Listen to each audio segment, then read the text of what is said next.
ignition. Cold like 0 degrees. I'm out the cage, gotta let out the beast. Revolutionary, gotta let out the streets. Locked in a cage, I'ma let out the sheets. We came for one man, forget my peace. You take the west side, take on the east. I'ma put him in the cage, never let out the. I hear him chat to the noise, move too quick, can't stop for the talking. I hear him chat with the boys, man so tough, but mans keep walking, yeah. Just too sharp with the prize, right girls, better tell me I'm awesome, yeah. Hot like fire on the pan, if you wanna touch me, please use caution. Stop that, stop that, stop that. I've got what I feel like are two pretty good stats of the day, Stugotz. I will give you both of them, and you tell me which one you like better. Hit it. Start of the day, start of the day. It is your start of the day. Start of the day, start of the day. It is your start of the day. Start of the day, start of the day. It is your start of the day. Start of the day, start of the day. It is the start of the day.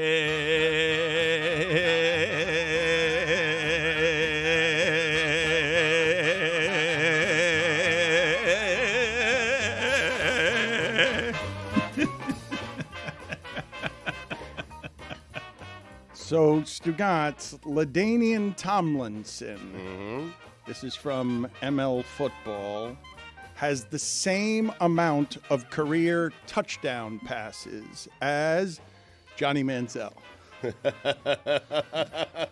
That's one stat of the day. Right, Johnny Football. The other one from last night that I believe to be the better stat of the day, Jaylen Brown has never hit that shot before. That a game-tying shot or game-winning shot, 10 seconds or less, one of those clutch moments where everyone in the league shoots 18% and Michael Jordan gets credit for shooting like 24% or keep taking the shot. That shot that Jaylen Brown made in that situation, he has never made in a professional game. And that game last night was super interesting for a lot of reasons because there are a few things in that game that are a little bit repeatable for the Pacers. The Pacers let one get away. I like that stat, but I actually like that you're asking me. I like the first stat better. A running back throwing for more touchdown passes than a quarterback. Same amount. Yeah, Same amount. Seven right. is the total for both of them. Yeah. Yes. Derrick Henry might have more. He might.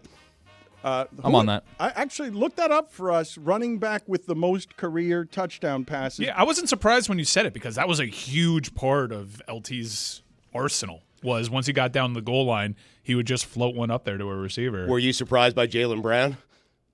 Yeah, that was a cacasso, though. Man, come on. That's a once-in-a-lifetime shot. This is a rare game where both teams blew it. Derrick Henry has 4 passing touchdowns. Put it on the poll, please. In the postseason, too? That includes postseason? Put it on the poll at Le Batard Show. Was that a game that both teams deserved to lose last night? I've got some stats here, Stugotz, that I think people will find interesting. Because if you have the ball and are up 3 with 10 seconds left, you haven't lost a playoff game like that in a century. In this century, I should say, not a century, in this century. The last time it happened was 97, 98. But just so that you understand the game the Pacers played last night, 22 turnovers is the second most they've had all season. The Celtics have never scored this season that many points off of turnovers. It was a remarkably sloppy game. The way the Pacers play, points per possession, that would have ranked 67th of the 96 games they played this year, Stugotz. When they play that poorly against everyone, not just the Celtics, they're 3-27 this year. That was a game the Pacers put together, even though their pace is real good.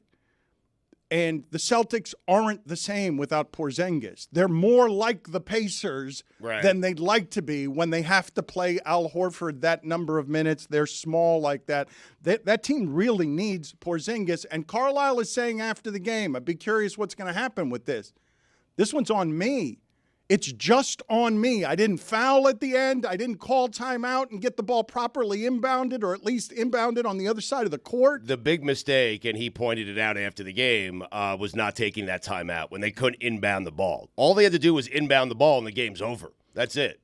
It's a wrap. I mean, and I love a coach coming out and saying, hey, that's on me. I do. I love when they do that. They're also replaying it right now on ESPN, that last inbounds pass, and the play itself is insane. You have 5 people going to the wrong side of the court, going back court essentially, when all you got to do is throw it in the front court and make something happen over there. The last 11 seconds of the game is insane. Mike, why are you pointing a thumb over there? My guy knows ball. Yeah, I was saying Backcourt action's insane with 12 seconds but I was left. like, Real hoopers. front court, or subbing TJ McConnell. Maybe do that. He seems like he'd be hard to guard in that circumstance. I'm not going to do this to the Celtics, though. I'm just not going to do it, okay? Because we criticize them the entire season. Jayson Tatum is soft late in games. Jayson Tatum in that overtime was great. Oh, get out of Jaylen here. Brown late in that Get game out of was here. great. Tatum Get had out of 8 here. points in overtime. Get out of here. Get out of here. Get out of here. That dude disappeared He hit in the crunch shots. time. And yes, he got the dagger when they slacked off of him like his name was Wooga Poplar, and he dribbled into a contest. He missed a point-blank bunny. He had a pick-6 turnover. That guy was begging out of that situation. The fact that he has 10 points in that overtime is miraculous. Where are the points? I saw a 3, and he got lucky with a terrible turnover that was a dunk, a ready-made dunk that he ate from the line. The dude got bailed out by Rick Carlisle and Jaylen Brown. All the things that we said about Jayson Tatum, all the doubts that we have about his disappearing act in crunch time, those are still here. In fact, I got more of them. Only guy in double-digit free throws for the entire game. Nobody else had double-digit free throws. Out of here with box score. That is like the most fraudulent 10 points I've ever seen. That dude disappeared again. So we're going to do this. That was a bad turnover in regulation. Hold on. Let me just stop Mike for a second, okay? Because he's coming in. He got locked down by Nesmith. Once Nesmith got fouled out, then the game changed. It's Nesmith. That's how much he doesn't even know his name. It's Naismith. Yeah. Mike. He invented basketball. Please look up for me The doctor. the last time somebody scored 10 points in an overtime playoff know. game. I've seen all the aggregation. I also was watching the game. The dude disappeared. Did you watch the game? Yes, I did. Mike, Sports radio. Mike, you can't say someone disappeared when I can counter with the stat of he's got more overtime points in a playoff game since Dan Le blank. Batard, look in my eyes. Watch me. That dude was a coward. That dude was a coward. Don't tell me the aggregated 10 points and let that be the headline. That dude disappeared. He was chicken personified on that court. Get out of here. He got lucky because Jaylen Brown hit un cagazo of all time. That is true. And Rick Carlisle just blew that game. That dude was a chicken. All right. He had 10 Don't of hit his me with box score I'm not going to Dan. hit you. I'm going to hit you with Penalty the penalty box. box. Box Get out score of here. Dan. Get out of here. I'm not even supposed to be here today. Get You out of pulled here. Paul Pierce. Get out of here. Good. I'm gone the entire show. Paul Pierce is on our guest list today. I'm out. Get out of here. Good God, man. crazy. You can't He scored accuse 10 of the 16. No, just a bunch of guys woke up, decided to Google the box score. Get the fuck out of here. Too many men on the ice. Get him out of here immediately. Enough of that. Nobody needs that this early in the morning. Basketball's played on wood. Minor penalty, 2 minutes, too many men. A minor? It should have been a major.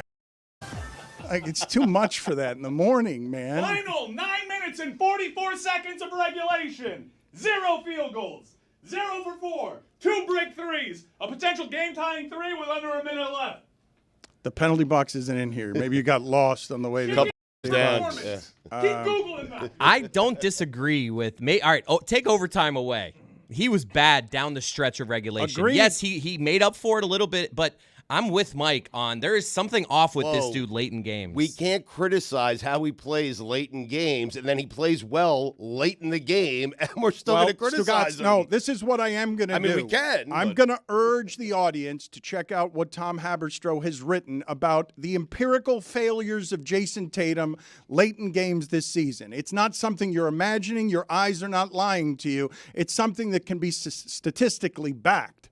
But you're not allowed to tell me that someone disappeared in an overtime playoff game when they scored more points in an overtime playoff game than since blank. Tony, one of our producers, look up for me what the name is on who the last time someone scored, because there haven't been playoff games this season that have had overtimes in them. We haven't had any of them. I have it. Jayson Tatum's 10 points in overtime, the most for any player in a playoff game since Damian Lillard in 2021. In the last decade, It is tied for the third most points in an overtime. Steph Curry had 17 points. Dame Lillard had 12 points. And then there's 3 guys who have had 10 in the last decade. So all I'm objecting to is the appraisal of disappeared. And the reason I'm stopping, Mike, is he's coming in with, I hate the Celtics, and Tatum needs as much pressure on him as LeBron had in 2010. So he's finding all the ways he can to rip that team even when it wins. But Tatum feels the pressure. Like, he knows they have an easy path. They're an overwhelming team. They've been the best team in the NBA the entire season. They're the best team when healthy. Like, he feels that pressure, don't you think? They are the best team when healthy, but Stugotz, they're not that much different than what the Pacers are when Porzingis is out. I will say that the Celtics still have, if I said to the audience, who do you want, Halliburton or Siakam or Brown and Tatum, I think most of the audience is going to take Brown and Tatum. And if we keep going to Turner and everyone else, you're going to keep taking Celtics. But Porzingis unlocks some things for them. Sure. That you'll remember when they were very good on defense and had Robert Williams, he didn't stretch floor on offense. And while he blocked shots, Porzingis does both things where he stretches floor on offense, takes threes from Foreverland, and also rim protects, and they miss him. And they aren't they are a historically special team when he's out there, Stugotz. I will tell you a couple of things that they do historically well. Look at what the Pacers did with free throws. That's going to repeat itself. The Celtics do not foul. They do not give you free throws. You want to win a game with free throws? It's going to be very hard against the Celtics. I think in the history of the sport, very few teams have defended like that without fouling. They had 10 last night. The Pacers had 10. What was the discrepancy? Like something like 30-10, 35-10 in a free throw? 30-10. Yeah, 30-10. Okay, so you've got that. The other thing, though, that should concern the Celtics, Stugotz, because the way that you beat them is that you prevent them from making their threes. Indiana defends the three very well. They play at that pace, and they defend so do the Celtics. The Celtics also defend the three well, but there are some things that made themselves present in that game that I believe will be repeatable, even though I don't think usually this stuff carries over from one game to the other. Their other issue, too, is, Dan, they have no bigs, right? Without Porzingis, their big is Cornette. Their big is Al Horford. They have Big Al. But that's it. He's not a rim protector. He's a guy that plays in the perimeter. 3 blocks last night, Tom. Sure, of course. Right. One of them, I think, was from behind. But the point being, they don't have bigs to contest against Siakam, against Miles Turner. And if you kind of move that and extrapolate it down the line, if they see Minnesota in the finals, Minnesota's got 3 bigs that can play against anybody. Without Porzingis, they would not be the favorite to win against Minnesota. In this series, they will be the favorite. But after watching last night's game, Stugotz, and seeing what they are without Porzingis, I do believe that this is a difficult matchup for them that is more difficult than what the Knicks would have been in the state that the Knicks were going in there. Last night reminded me of the Knicks Game 3 at Indiana, where they let that one get away, and the Knicks ended up losing the series. The Pacers they didn't play such a great game. They had that game. They should have won that game. They let it get away, Dan.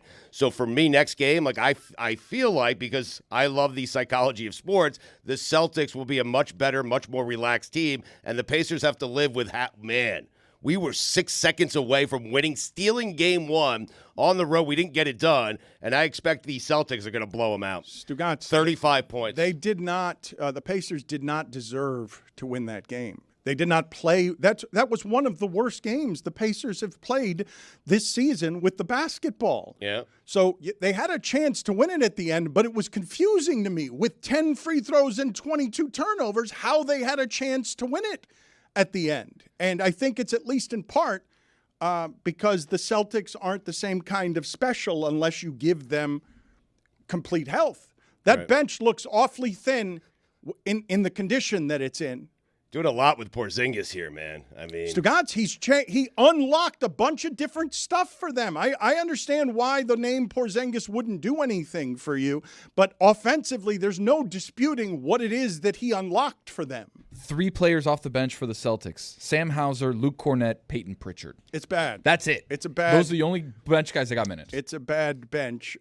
We have talked before about how important Derek White has become. He has become a wildly improved basketball player that I'm guessing everyone listening to this, what are you laughing about? Just Mike. would take, if you're drafting all the players in this series, that's the one we're taking 5th, correct? Or are you taking him 4th? Are you taking him ahead of Siakam? Like, if we're drafting all of the players in this series, how high is Derek White going up? If you had to select somebody. It is hotter in here than it was yesterday when we knocked out a couple of people with the air conditioning not working. Working those servers overtime, trying to Google how he got to 10 points. Right. Are you taking Derek White over Jayson Tatum, Mike? I think Derek White's going to end up being like MVP of this series for him. And if you think it's hot in that studio, imagine how hot the breath of Jayson Tatum was on Derek White's neck as he was begging, hoping, and praying, please let me hand the ball off to you and you make something happen here. They doubled him late. The reason why he had that dagger 3 was they doubled Derek White. The thing that I have to guard against with you is that your hatred for this team and this franchise is so high that I believe that the passion that you just expressed for basketball this season is all fueled by rage hate. I didn't think I'd enjoy it that much without the Heat playing, but I did enjoy it. And to the credit of basketball, the last 3 playoff games have been great. I think a lot of you guys, especially, and I'm speaking directly to the cast members on this show, just because I'm complaining about something doesn't mean things can't turn around.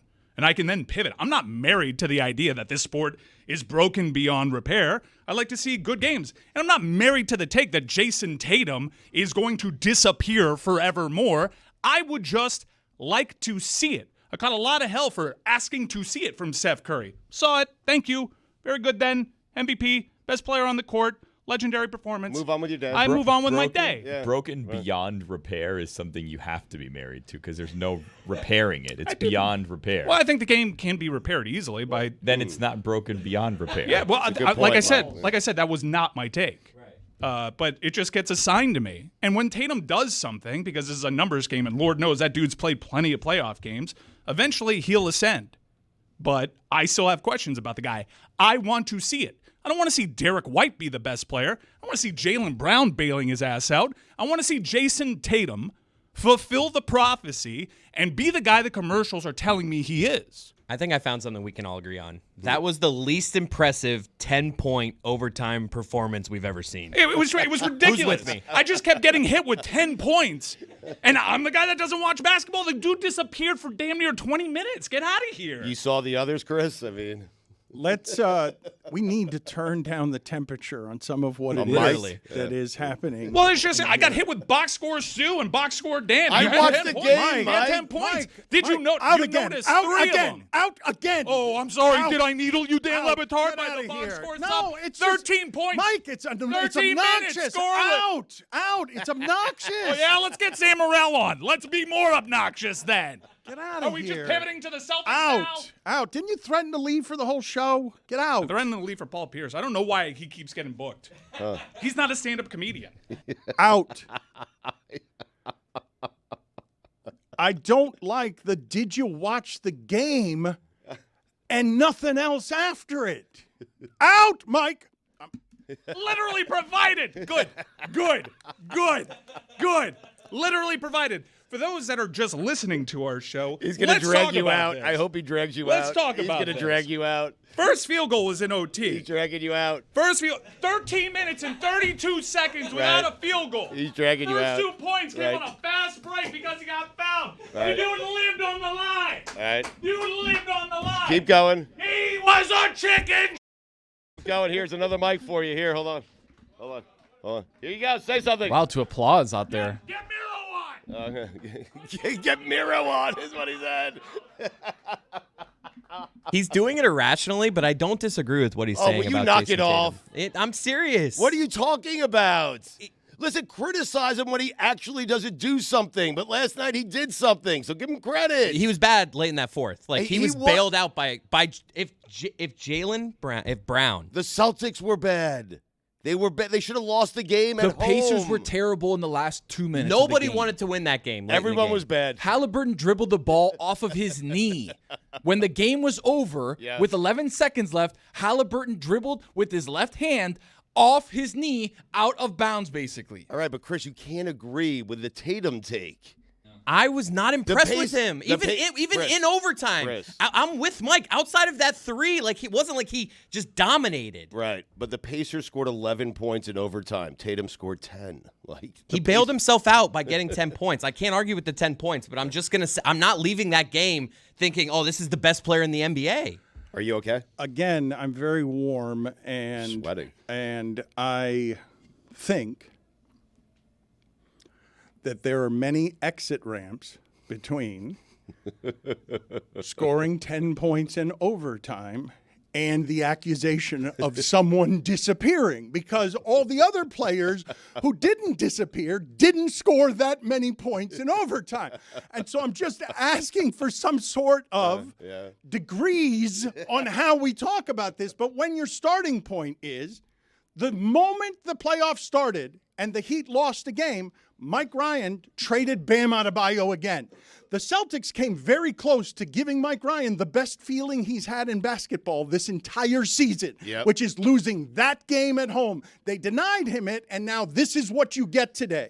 And he's not wrong that Tatum has to show us something as the guy who wins the reason that team wins. But last night he showed you something. He was not the reason, Stu, even with the 10 points. I get it, guys, but we criticize him particularly at the end of games. And at the end of last night's game, he scored 10 points. Stugotz, that's all I'm saying. But the point... How am I being the rational one? The point that he's making is if not for Jaylen Brown bailing his ass out... I get it. With a very lucky shot, today's conversation would have totally been about what happened to Jayson Tatum at the end of that game. He was given more game. This reminds me of all the stuff that Derek Jeter did in the postseason because he was in the postseason so often. Thank you, Billy, for a contribution that's fundamentally useless. Thank you, Billy. Did a lot of winning. Did the Celtics win or did the Pacers lose? Oh, good question. Derek Jeter played an entire regular season 162 games in the postseason. So he was not afraid of postseason basketball. Jayson Tatum is going to get so many shots to win basketball games that he's going to score 10 points in an occasional overtime. It seems like you're agreeing with Mike. I'm just bringing him slightly closer to the middle. It doesn't have to be the absolute of he either disappeared or he's Michael Jordan. Can we stop at some exit ramps between those two things? I'm being rational, Dan. I'm not saying he's Michael Jordan because no one is Michael Jordan, and certainly not Anthony Edwards. What a joke. But anyway, what I'm saying is let's criticize him after a loss where he doesn't do anything. It was a stretch. I have an exit ramp we can take. Stretch. Let's get off here. Let's get off at this. Are we this just exit. not going to talk Panthers today? Final 10 minutes of regulation, 0 points for Jayson Tatum. That's correct. Okay, he got his ass bailed out, but then final 5 minutes he had 10. That's correct. Yeah.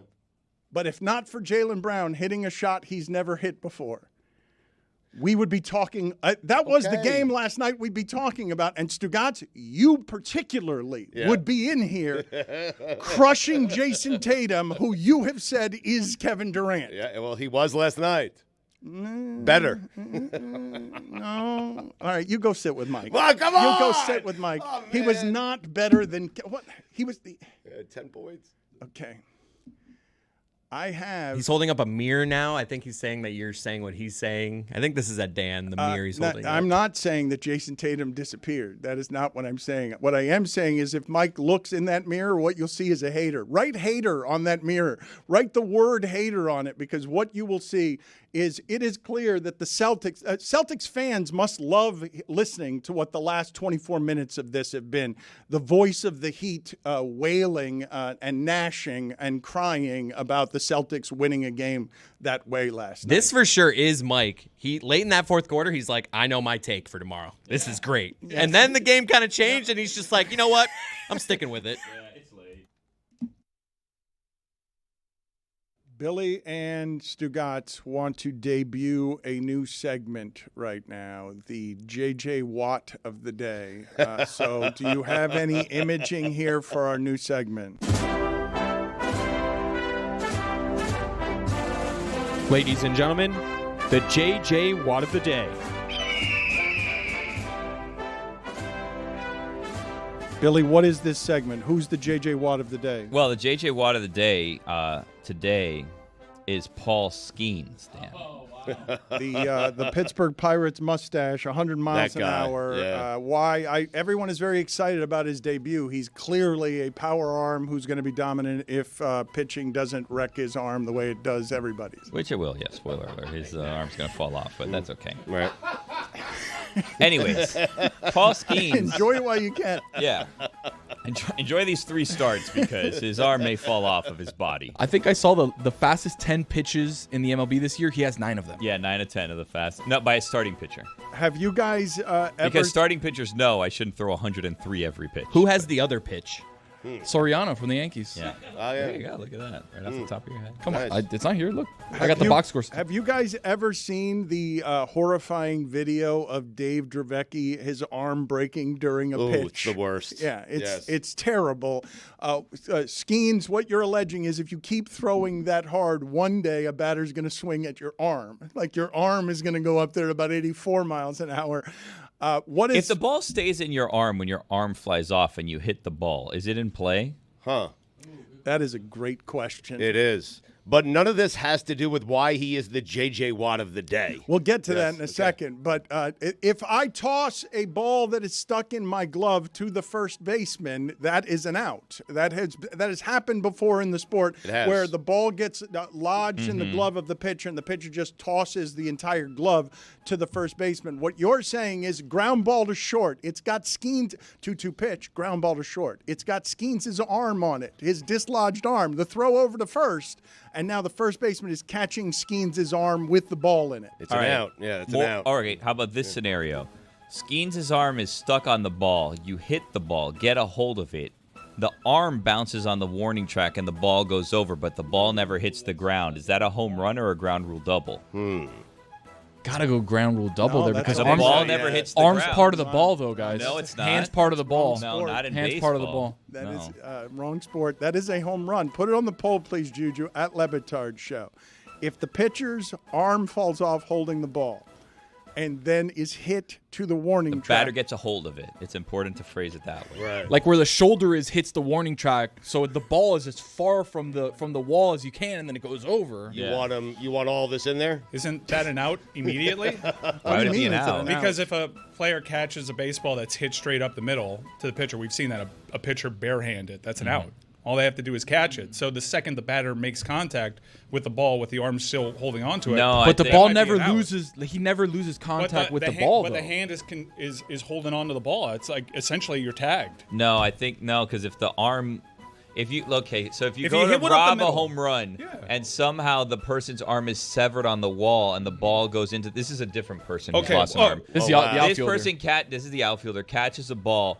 Their arm hits the wall, is severed, and the arm goes over the wall with the ball. I believe that would be a home run. I think someone would have to catch Paul's arm for it to be an out. What if the arm is in play but the ball is out of play? But Could that's happen. but it's like catching a foul ball. It could. I think you're Yeah. out the second you make Right. contact. No, I don't think any of what we're presently Should we ask Tim discussing Kirkchin? can happen. Yeah.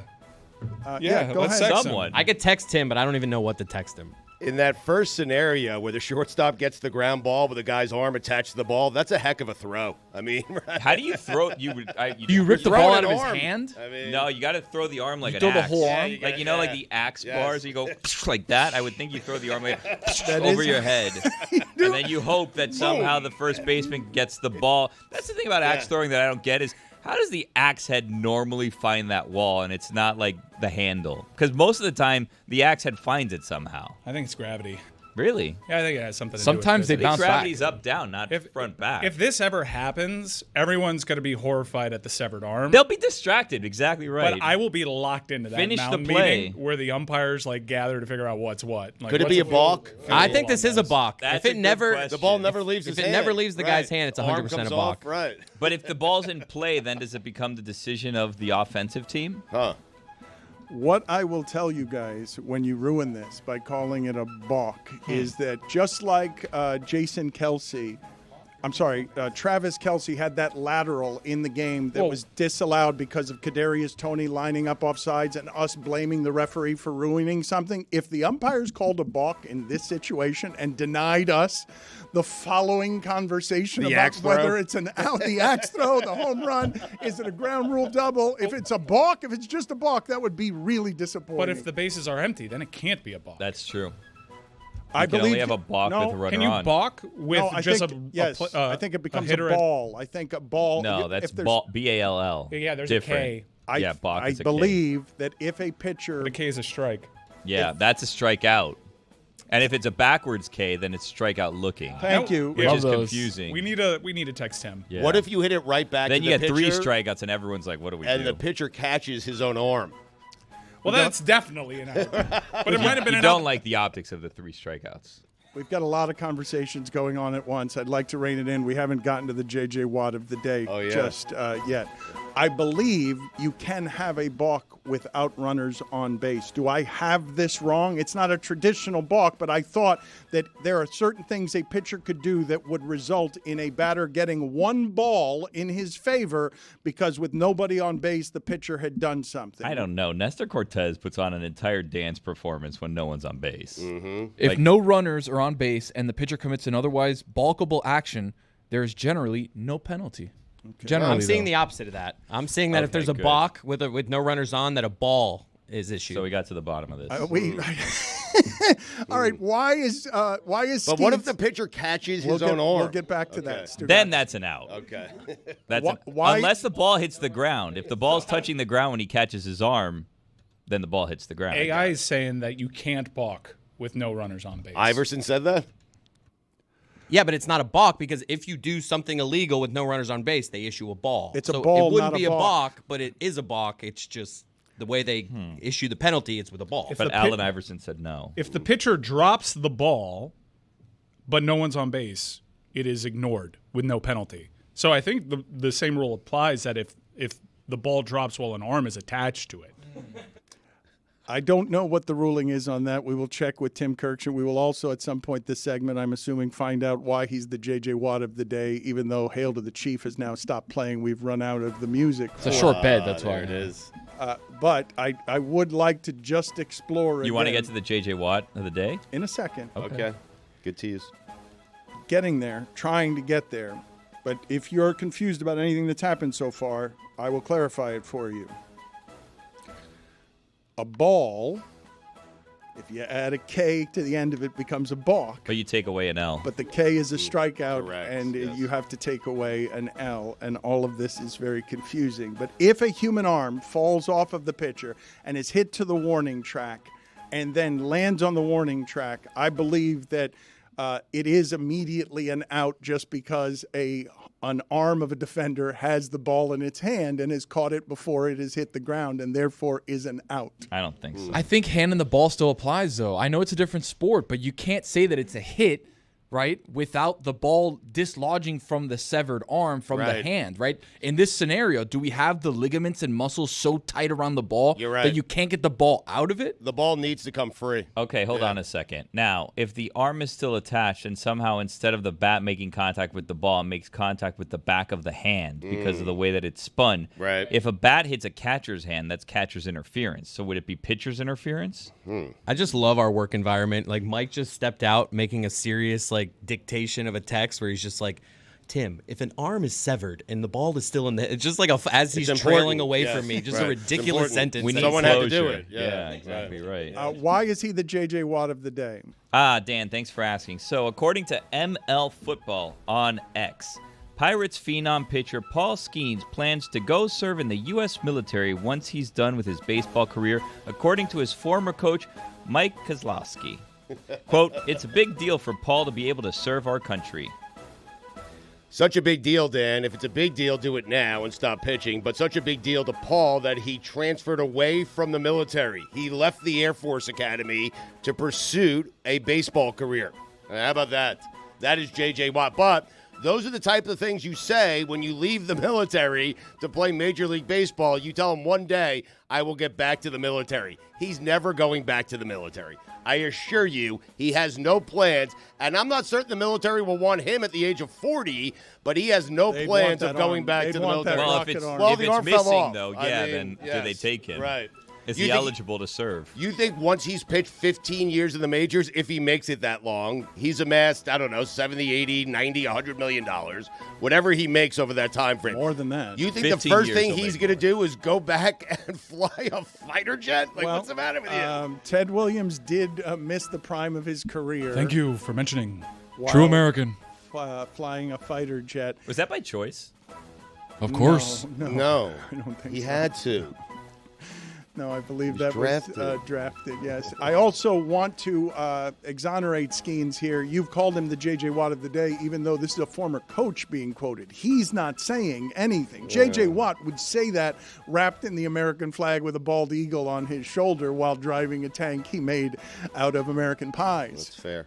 Apple pies and cherry pies. Totally fair. I believe this is also the coach at the Air Force, so this could be like the ex that's like, yeah, we'll get back to you. Well, I just don't think it's fair to take him out as a J.J. Watt of the day when he hasn't said anything. All he's done is throw the hardest pitches. You let your coach leak that out, you want What that do you out mean, there. leak it out? No, Right. that's you. Coach, you say it. Test Yeah. the waters. Right. Exactly right. Coach, you say it. Just text me on the back end. Let's see what. Getting criticized. I left the Air Force Academy. Everyone's crushing me. Nobody's criticizing Everyone him for is. leaving the air. What are you talking about? He felt the pressure to say it. I mean, why say it? I mean, I know he did say it, but he said it. What are you doing? You don't think he ever told that to his manager? You don't think there was a reason he told his manager that? What are you doing?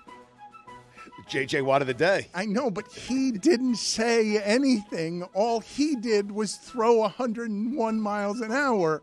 He's being quoted by someone who was in his past. He didn't have to say it, Dan. I mean, To anybody? Yeah, he didn't have to say it. When it's in your heart like that and your coach knows it, I mean, they have the opportunity to say it. It's in your heart. Tony, go look up the years of his prime, what Ted Williams did around being a fighter pilot. Like, go look up the stats, the years he gave up to the war. Forgive me for a second here as I try to get caught up on reading breaking news. Sports Business Journal is reporting that the NBA, this stinks, will formalize new deals with ESPN, NBC, and Amazon this week. NBC will air Basketball Night in America on Sunday nights after the NFL season, and this means that next season will be the last for TNT and Inside the NBA. So the best sports studio show there's ever been. Charles Barkley won another Emmy last night, as he always does as part of that show. It would appear that one of the most popular shows in the history of television, not just sports television, it's the most popular studio show in the history of sports television, but it ends, right, David? How does it get saved? It means next season will be the last, not this season. You'll get one more year of it. But is there anything that rescues that? David Sampson with us. Nothing Personal is the name of the podcast. He talks about other things other than business, but he is an authority on business stuff. Better coverage of business than I've seen anywhere in the sports media field, where it gets covered very poorly. Explain to me what all of this means, David, and if there's any avenue for saving the show that all of us seem to love. Well, you love the people, not the show. And so the question is, do any of the new networks who have rights to show basketball games, will they try to hire Shaq, Kenny, and Charles? And will Ernie follow up on his promise not to leave Turner? And the thought is that he likes his life. He doesn't necessarily want to leave Atlanta. Could the show continue in Atlanta just for a different network? Is there studio space? Is any of that possible? The answer is yes. So I think it's way too early to say Inside the NBA is done, because it's like saying David Letterman changed when he went from NBC to CBS. It was still the David Letterman show. He just couldn't call it the top 10. But I believe that studio show could still exist. All right. This is an interesting conversation to have. And Mike, you've worked a lot in the production of things. All the guys on that show say that Ernie Johnson is the most important chemical. Most people would not argue that. They'd argue that Charles Barkley is the most important, but those guys do need to love and respect enough someone to allow him to rein them in, and they do trust Ernie that way. Do you believe a host is that important to that show that if Ernie decides to stay at TNT, the other guys will do it with someone else? 100%. He's the straw that stirs the drink over there, because you have a lot of talents, primarily in Shaq and Charles. Even before Shaq arrived there, they kind of freelance. It's very improvisational, and that's what kind of is the draw to that show. And you need someone there to just keep the show moving along. But it's also a credit to the producers that help build this show that's really like no other. But I will say that I think they're going to be fine. Like we were talking about, that Amazon certainly has disposable income, and they don't have shoulder programming. ESPN, they've tried for 20 years to replicate their formula. They haven't. NBC presently, I know that they have studio talents in their employ, but they don't necessarily have an NBA studio show yet. So you have 3 destinations that would love to microwave the studio leader, a perennial Emmy favorite when it comes to studio shows. I think if I'm Amazon, what I do is I ask Turner, what do you want for the Atlanta studio space? We bring everybody back. Basically, Turner is now Amazon, and you just wipe your hands of it. Everybody's happy. Am I not the only one that thinks that Ernie is just playing the negotiating game? Everyone, because he's so fundamentally decent, everyone's just taking him at his word. I think he's just playing the game here. I think Ernie's not leaving, but I think those guys won't leave Ernie. I think Ernie will leave for the right number if he's with his guys. I think he's just playing the game right here. Ernie Johnson came out and said, I'm not leaving Turner. That's just that's negotiating. Well, I think because I think you're forgetting a few things about Ernie, and don't forget in the past when Ernie was sick, there's just a lot of things that would indicate that I don't think that Ernie would need to play that card publicly. And as far as leverage goes, they've got all the leverage. They don't need to leak leverage. They don't need to play that leverage publicly. They know that the networks need them. Barkley knows it, Shaq knows it, Kenny knows it, and Ernie knows it. The people who generally use PR for leverage are those who don't have it. But he doesn't need to leave Turner, per se. He says he doesn't want to leave Turner. Okay, you give him a carve-out for baseball and all the other Turner things that you're a part of. And when you say you don't want to leave Turner, what you're really saying is you don't want to leave your life. You don't want to leave the comforts of home. So you just make that the mecca for wherever Amazon or NBC or even ESPN decides to have their tentpole studio show. I think as attractive as the NBA deal is, now you have a whole world of possibilities with the standard when it comes to sports coverage in Turner. And I think they're looking at it as they're a free agent too. And it may need to be renamed. It's possible. We don't know. Does Turner own Inside the NBA, quote unquote? In which case you just rename it. It really is based on the people. And in terms of replacing Ernie, you find another conductor, and it sounds like it's impossible. There'd be no way to replace him. But I assure you, everybody, we're all replaceable. And so I don't worry. They're not going to not have Barkley and Shaq and Kenny do a show because Ernie won't do it or they can't come to an agreement. Much like if Charles decides that he can't come to an agreement, the show will go on with somebody else. If you think Adam Lefkoe's not going to jump at that opportunity, you're insane. Right. I should tell the audience and Chris Cody, though, that in my history in the media, there are very few people that I would believe more when they're saying something publicly than Ernie Johnson. It's not just that he's a decent person. It's that he prides himself on being fundamentally honest. Just what his agent wants you to think. Chris, he doesn't need the leverage. I mean. But Stu, you always need more leverage. I'm just saying, if he ends up at another network, Ernie doesn't, though. But what you're saying is not an impossible thing for ESPN, NBC, or Amazon to overcome. They can hear that note and say, okay, what we'll present to you is your life stays as is. And guess what? Here's a little pay bump. So I think that there's a very logical path here for us to keep getting what we know now as Inside the NBA, which also, by the way, is probably up for negotiation too. You can license that name or what have you. If I were to bet on it, I think that you're just going to see it move places. Which way would you bet, David? That it will not be called Inside the NBA, but that those guys will find a home somewhere else, and it will be with a different conductor, not Ernie. That would be my bet. And I think that people are going to act all surprised today. And if you listen to the Sporting Class with Skipper and Pablo or any Nothing Personal, we've known that Turner wasn't going to re-up. We've known it for over a year when David Zaslav, forget sitting courtside in Knick hat, that's all a bunch of crap, no one cares. He cautioned the analysts on Wall Street, We don't need the NBA, and we're not going to lose money because the shareholders really don't care about the NBA or inside the NBA or Barkley or Ernie. They care about EPS. They care about shareholder value and appreciation. And he cautioned the street that Turner was not going to get the deal. So I'm not surprised at all. David, would you do me a favor? I've been wanting to debut a new segment here where someone takes a victory lap for something they've said and then comes back to the microphone winded because they've physically taken an actual victory lap.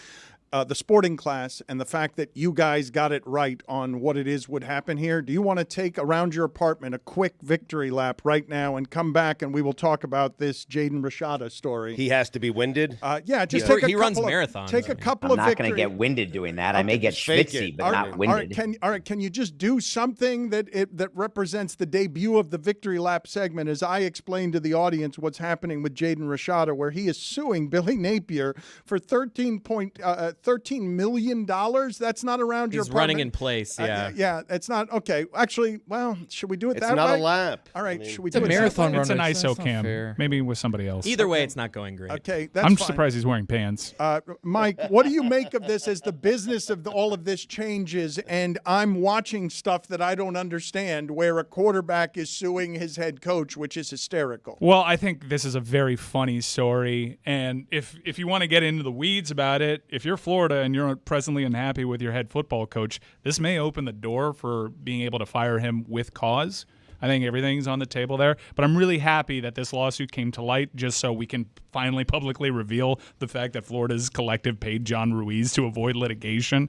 Everyone thought that Miami left that Rashada pursuit with egg on their face. No one knew the details in that. No, they didn't lose any money. In fact, they made money on that proposition as a sort of front-end settlement, it would appear. I love the detail of Jaden Rashada, who is now presently a Georgia Bulldog.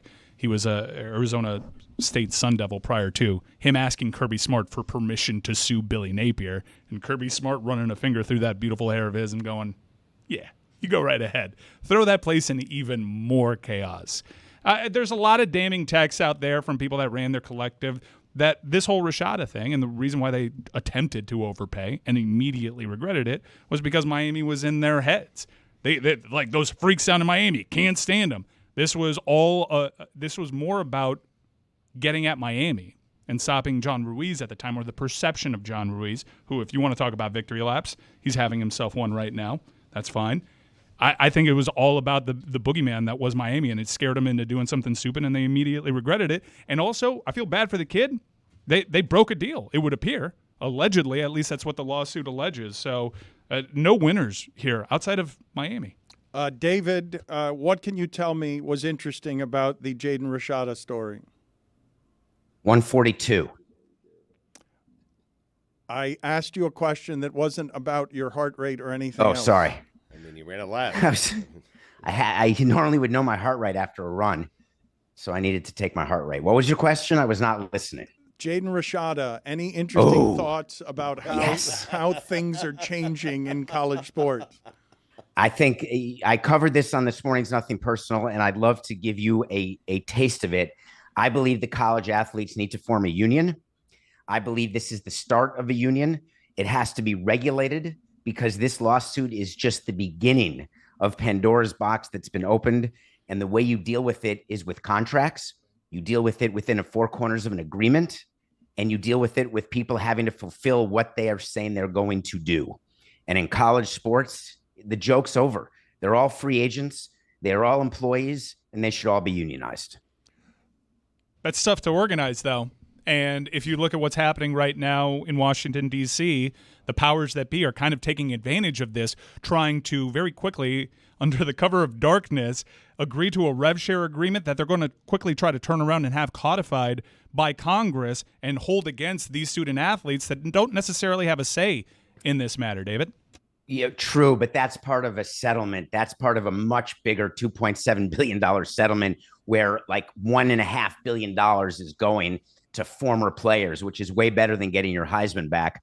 It's totally shocking to me. It would be like Andre Dawson trying to get money because all these crappy players get more than he does, or a good basketball player bringing, John Koncak in and saying, give me money. So that is a major settlement, part of which is the going forward revenue sharing that you're talking about. And I'd get rid of all of it, and I would go to straight free agency in college. Samson, stay there. Tony, go ahead and look up how musty the John Koncak reference is. John Koncak, I believe, got fewer than $5 million. I smiled, though. It might have been fewer than $10 million. We're going to come back with David Samson after this.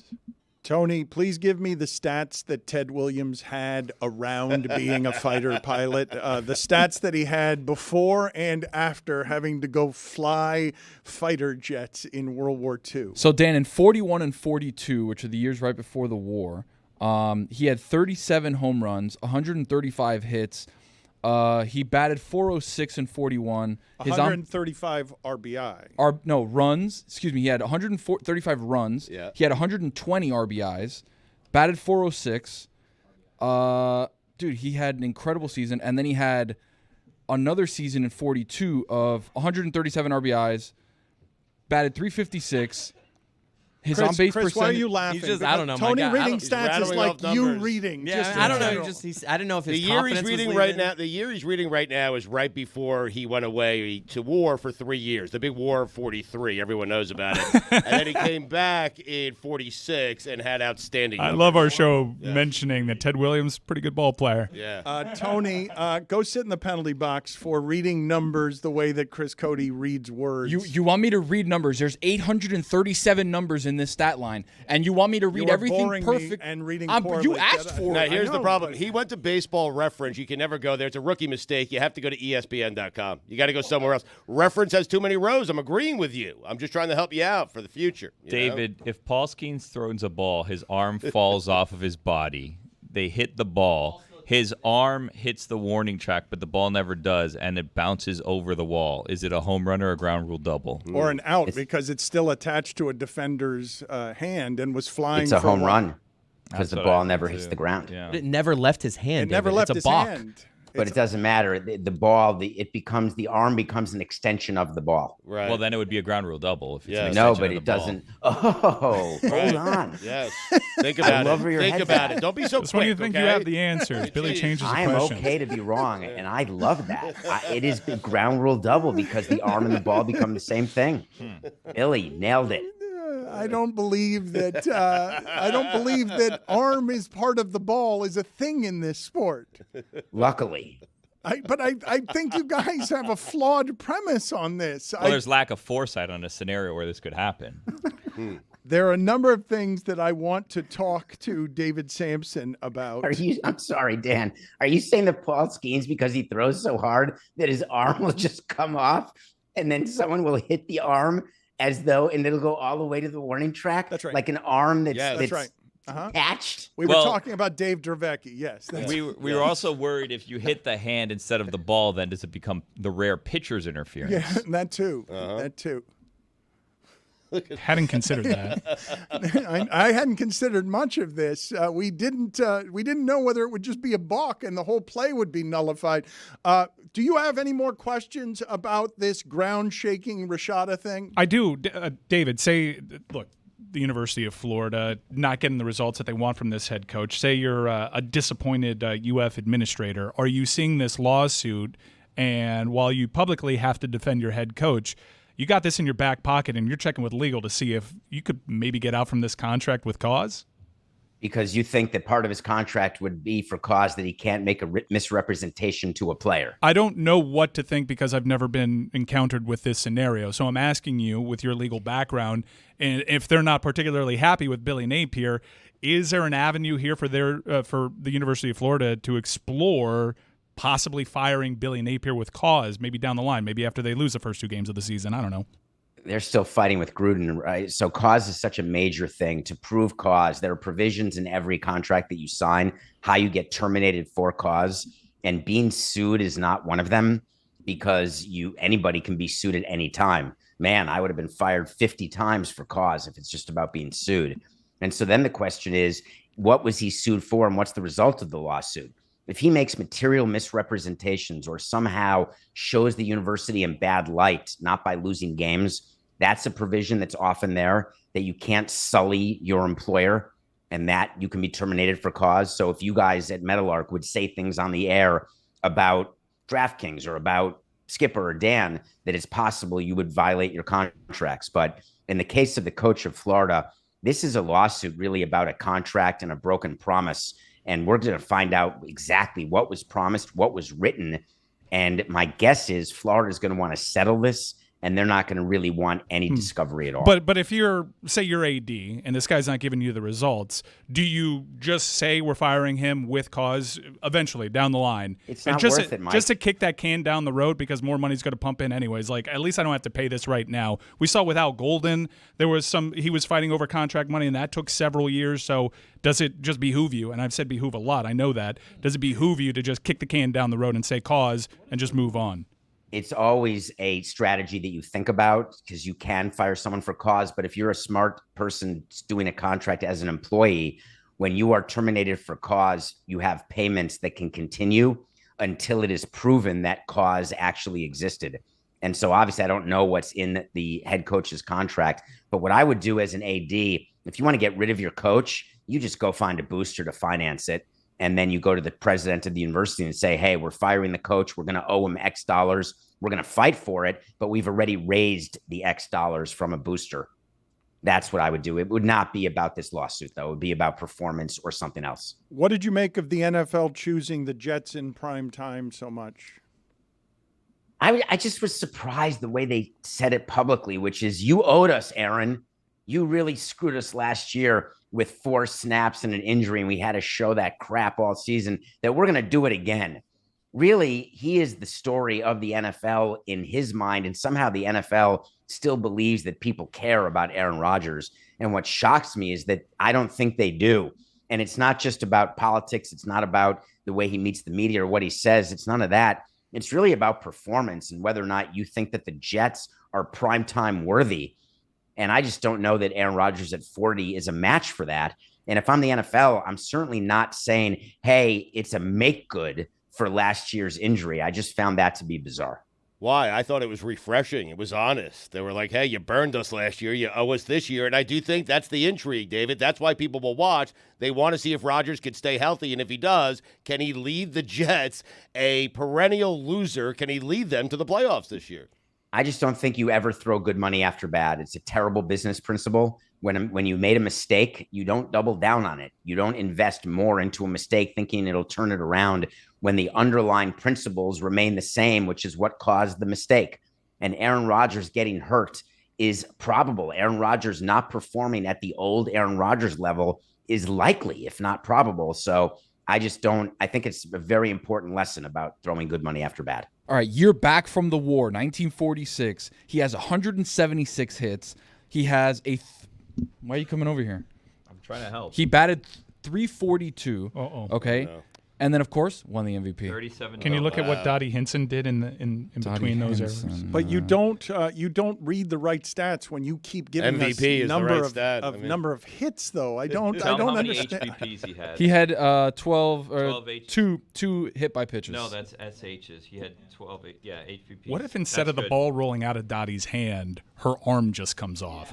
You see, it's the train moves and not the station. That's a good question by Mike. She holds on to the ball, but the arm pops off. Dan, before the war of 43, his OPS was 1147. When he got back from the war, his OPS was 1164. I think it's still a We drop. good? The War of 43. He had 343 TBs. Yeah, that's good. All right, I'm sending another voice note to Boog. Right. Total war, bases. that's a stat. He went to war. I mean, Yeah, what was his war? It was 2. It was Right. he had, 3 years. He had World War II. It was number 2. And it's just general war. Yeah, what was his war too? WW2. Back-to-back champs, by the way. All right, highest ever. put it on the poll at Le Batard Show. What would you be prouder of, winning the Triple Crown or winning the war? What do you think Ted Williams was prouder of? Scarlett Johansson, David. Her fight against artificial intelligence is super interesting. What do you find interesting about it? Oh, this is a big topic. I'm appreciating that you brought this up. Can you imagine someone, and this is for you, Dan, takes your voice, takes your show, takes your own personal IP, and uses it to make themselves money but not pay you? That's what Stugotz does all the time. So I love where your head's at. So imagine your frustration with Stugotz, and he's actually there in person. Imagine if what he did in terms of mailing it in is he not only didn't show up, but only he had a computer-generated voice that showed up that sounded like him, but he still wanted to get paid the same amount of money. What do you think of that? This all sounds like the merch store. It sounds like the future negotiations with Stugotz is what it sounds like. As soon as he figures out how to teach someone to teach him how to use artificial intelligence. So here's what happened with Scarlett Johansson. There was a great movie called Her with Joaquin Phoenix, and it was ahead of its time from 2013. And she played an artificial intelligence voice that Joaquin Phoenix got into a relationship with, sort of like Lars and the Real Girl, except it's not a blow-up doll. And so ChatGPT, OpenAI, they came up with this amazing system with a voice, and they wanted Scarlett Johansson to be the voice. She said, you know what? I'll pass. They said, no problem. And they released it. And it sounds just like Scarlett Johansson. And it's not, but it sounds like her. So she's suing, saying, you took my voice when I didn't give you permission. And this is what the strikes were about last year in Hollywood. It was AI was a huge part of it, because if you can pay AI, which is a fraction of the cost, if you can get Scarlett for nothing, you get Scarlett for nothing. And that's extremely scary to everyone out in Hollywood. So she is suing almost on behalf of everybody. And keep in mind, she's the same one who sued based on movies not being released on the screen, going right to streamers. She wanted to get paid money because she owned a gross percentage of a film that was grossing fewer dollars because it was going streaming and the money was not being credited properly. So Scarlett is sort of the fighter for all people. We're out of time, unfortunately, David. We don't have time to review a movie this week because we hogged all your time talking about other things, but I will tell the people that they should check out Nothing Personal. Every day, he is there for you at 8 a.m. Eastern Time doing a live show that is unlike any I've heard anyone doing individually anywhere. He works a lot harder than Stugotz, even though Stugotz finds that laughable. He is not artificial intelligence. As soon as Stugotz figures out how to get a robot to make artificial stupidity, when we figure that part out, he's going to get so rich. And he's going to want to raise. Forgive me, please, if I sound too surprised by what I'm about to say, but I really don't have a reference point in my lifetime living in South Florida for what I'm about to say. Reading the betting odds in hockey and seeing that the Florida Panthers are a betting favorite that make the Rangers the worst bet among the four teams remaining because they're playing the Florida Panthers. So it's not just that the Panthers are the favorite to win the Stanley Cup where the money is. It's that the Rangers are plus 400 when Dallas is plus 260 and Edmonton is plus 280 because everybody's on Dallas and Edmonton like, well, I don't know. That could go any old way. But the Panthers are going to beat the Rangers. The Rangers are plus 400 when they led the regular season in points is just such a tribute to the money saying, no, the way the Panthers play is what wins this time of year. It's not just that they have three players who are playing out of their mind as well as anybody, but it's also that they can take the team that's got the most regular season points and make them someone that it's going to cost you to bet on them, when at very few times in my life have I seen a team that has the point total as the Rangers having these kinds of betting odds because people are saying that team's not winning the title. But that President's Cup, Dan, we know this is a curse. It is. But that's not the way the betting money goes. But people have won. I will say curses. I will say in terms of predictive analysis, like what you're doing is to lift the cup. When it comes to this series, the Florida Panthers, last I checked, were between minus 140 and minus 150. The odds makers are treating this series like it's a close series. What you're seeing with to lift the cup prices is the books are telling you if Florida gets into the final, they're favored to win it, whereas it's a tougher road for the Rangers to beat whoever comes out west. I'm just looking specifically. I'm not looking ahead. I think this is a very good series. It's a great series. I'm so scared. It's a scary proposition when you Feels go up great. against Igor Shesterkin in a top six the way that New York has, and they got guys coming back to help out their bottom six, and they have 6 defenders that are all pretty good. Look, they won the President's Trophy. They're a great But team. you understand what I'm saying, how crazy it is. I don't understand how crazy this must make Canada. Just Dude. the idea that this is allowed to happen. Dude, I've in looking at, because I do the thing that I kind of warn against, looking at odds as predictive analysis. I've been pinching myself since the Panthers went on that holiday run and started rounding into form. They were the odds-on favorite to win the Cup. There was a brief period where Carolina overtook them. I'm surprised the Rangers are here, even though the Rangers are the President's Trophy winning side, because I thought Carolina was going to win that. And even when they made it 3-2 in that series, I thought Carolina was going to win Game 6 and find a way to overcome a 3-0 deficit. I think New York they started the postseason 7-0. If you look historically, the teams that start 7-0 in the postseason in that sport, they make it to the Stanley Cup final, generally, often winning it. So it's a great matchup. I don't know who wins tonight. I think the Panthers win the series. I'm hoping the Panthers win the series. I won't be surprised at all if the Rangers Let win me it. ask you and Chris, though, because I have at every point articulated fear of hockey just being hockey. And I was respecting the franchises that they played in the first and second round. And now they face a monster franchise. You're going to have to win road games in a very tough place to play. The Mecca. When I ask you what you've been or are going to be the most afraid of in any of this, because you've mentioned Carolina a few times now, when I throw Edmonton in front of you and Dallas in front of you, like, does this represent the greatest fear for you guys? Because you guys haven't articulated anything in the way of fear until now, and I have feared just about everything. Carolina, for me, was the team I was afraid of. It didn't really make sense, even though because the Rangers were kind of better this season.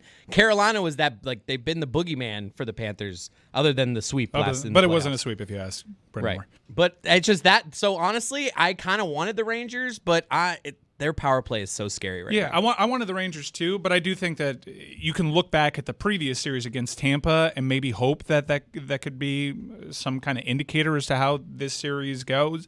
I don't want to look ahead. Again, I'm nervous about this series. I think it's tight. The price reflects that. But if they get into a Stanley Cup final against the Dallas Stars, Dallas is the team. Vegas too, who Dallas went to 7 with in the first round. Where I look at that team and I say that team's probably deeper than Florida, and I don't say that often. Even as much as I respect this New York Ranger team, I think the edge in lines 3 and 4 go to Florida. Mike, this postseason has been interesting. Dan mentioned hockey, anything can happen, but really chalk has won out here. You have 3 of the 4 best teams in the league still remaining. Yeah, been very surprising that there was just one Game 7 in the last round. That's typically not how that goes. Even though playoff hockey is outstanding, we finally started getting some good games. I think it's probably a down year.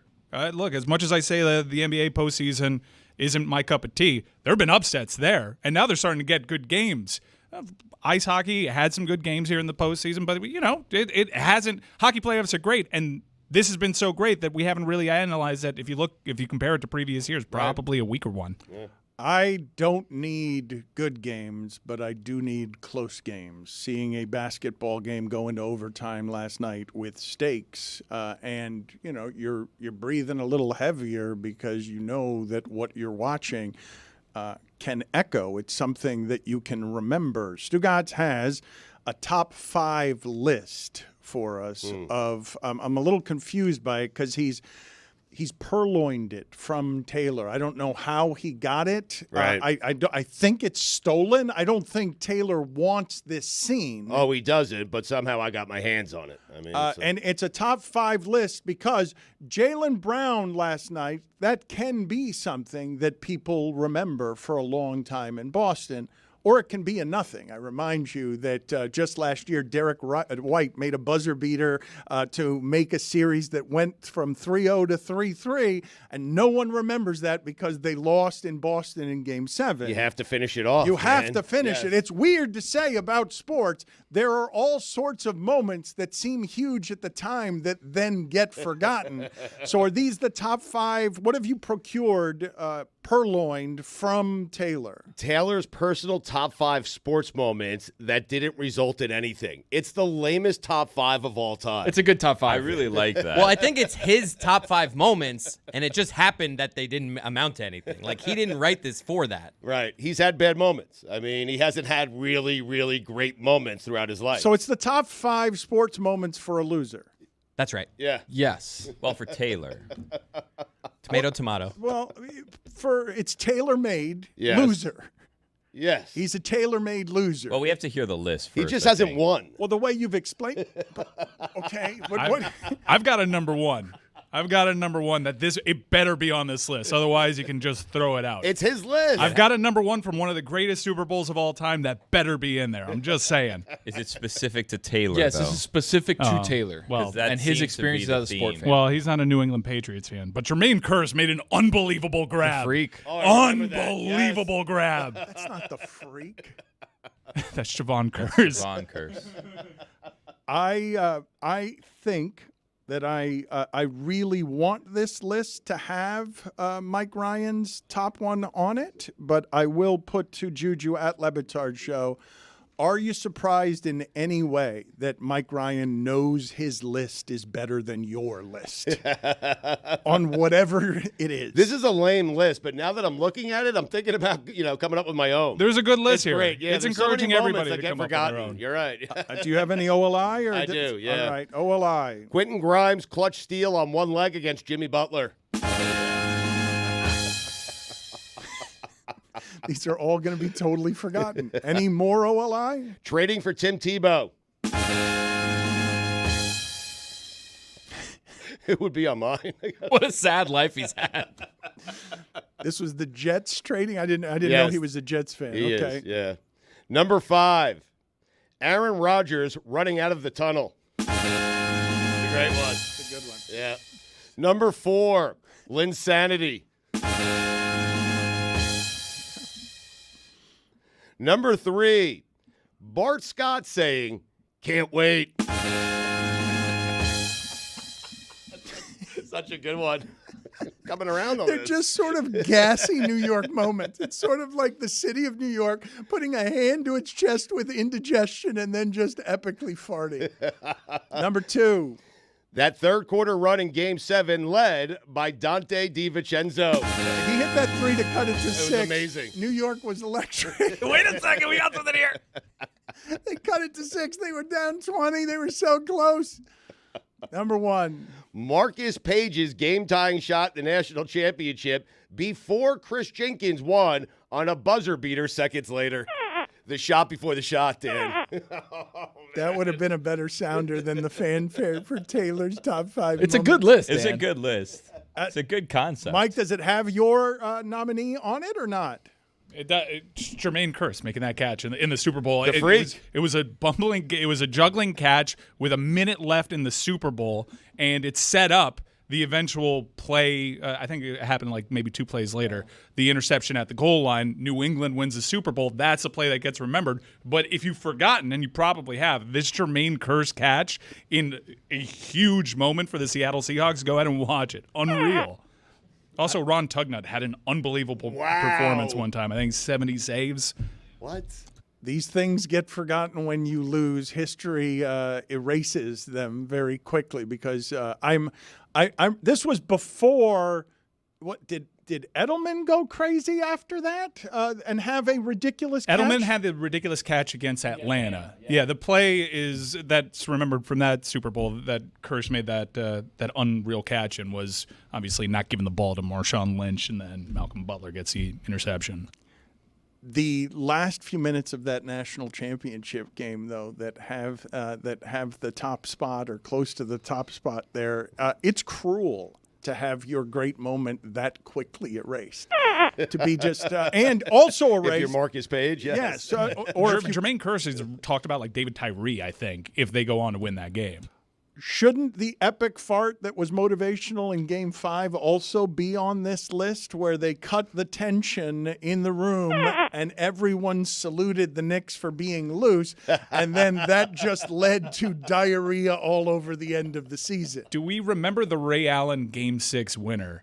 if in Game 7, remember Game 7 was a very good game. Tim Duncan misses the bunny. The bunny. If the Spurs win that series in 7, we don't reflect upon the Ray Allen shot the same way. That is correct. We probably don't remember the chase down block on Iguodala if Kyrie doesn't make that shot. That's the way that works. Mike has a good nominee here, Stugotz, from your Mets that I'd totally forgotten about. He just said a name during the break that I basically just associate with one play. Yes. I don't have one play Hall of Fame. I don't have any other build that out. information. No, he's been wanting to for a couple of days. Tyree's definitely in it. He's been wanting to keep building out the one-play Hall of Fame, but the left fielder for the Mets, Andy Chavez. Yes. Yeah. In a losing effort in the NLCS, the St. Louis Cardinals ended up winning that, but an unreal catch that resulted in a double play because no one could believe that he made that catch. Well, he was standing on the left field wall, was he not? Basically, I saw one time footage from Japan of a guy. It was like the movie either Major League 1 I was or wondering. 2. I was wondering if you were doing Major League 2. No, the Asian guy in Major League was also standing. He stood at the very top of it. But he was stealing that from an act. Look it up. We'll be able to find this. We will be able to find on the internet. I got it. I'm sorry. I got it. You got it, Stugotz. We're busy doing something. You got it. You don't know how to turn on your computer. You don't know how to turn it off. You don't know how to turn on the volume. You don't know how to turn it off. I said I apologize. What you don't do is just shut it down. That's what you did last time because you couldn't figure out how to turn off the volume on your computer. Can you guys get for me in video, please? There's a catch in Japan of a guy just standing on the left field wall. But Chavez isn't standing on the left field wall, but it's pretty close. It's an unreal catch, and I think it's in that class of just iconic, you would think, game-changing moments, but it ended up happening overall in a losing effort because the Cardinals go on to lose that series, to win that series. And then in the World Series, I believe the Texas Rangers were one strike away from a championship in Game 6. Then Freese hits the home run. Was it Freese that hits the home run? And then the St. Louis Cardinals end up winning that World Series. I was a baseball guy at one. It was a long time ago. At one point. At one point. Yeah. 1 point. Oh, I'm seeing this catch right now. There's a couple I'm seeing where in Japan people scaling walls. I don't know if it's the one you're talking about. It's absurd. You can just keep playing an assortment of great highlights of people stealing home runs. I believe that is the greatest feeling that sport can produce, that ball being in your glove. I believe it feels better than even making epic contact at the end of a game. To end a game... Man, Pudge looked like he had the feeling. Because that was like machismo. Oh, yeah, I took your best shot. I got the bleeping ball. You're saying that's a better feeling than Aaron Boone had when he hit a walk-off home run for the Yanks? I'm saying if you can end a game by robbing a home run, having it in your glove, and you're the only one who knows it, I think that feeling is better than the feeling of it hitting your bat and you know before anyone in the stadium that you have the correct contact because of how it feels, how you've connected. I don't know. When Pedro threw Don Zimmer, I think that was a pretty good feeling too. Yeah. And you can just get him and just get out of here. That was more of just like let his weight keep going. It's an old guy. It's like an Olay. He had it coming. Yeah, but you feel good about that one. Put it on the poll, Juju. Did Don Zimmer have it coming? I don't believe this show's stance on Don Zimmer, an old person charging Pedro, and Pedro throwing. How old was Don Zimmer? He was over 80. Old enough to know better. He's been over 80 since, for 30 years. Put it on the poll. Has Don Zimmer been over 80 since emerging from the embryonic fluid? I think I got the all-time, this is top of the ballot moment that came in an overall losing effort. They did win that game, but they lost the series in quick fashion.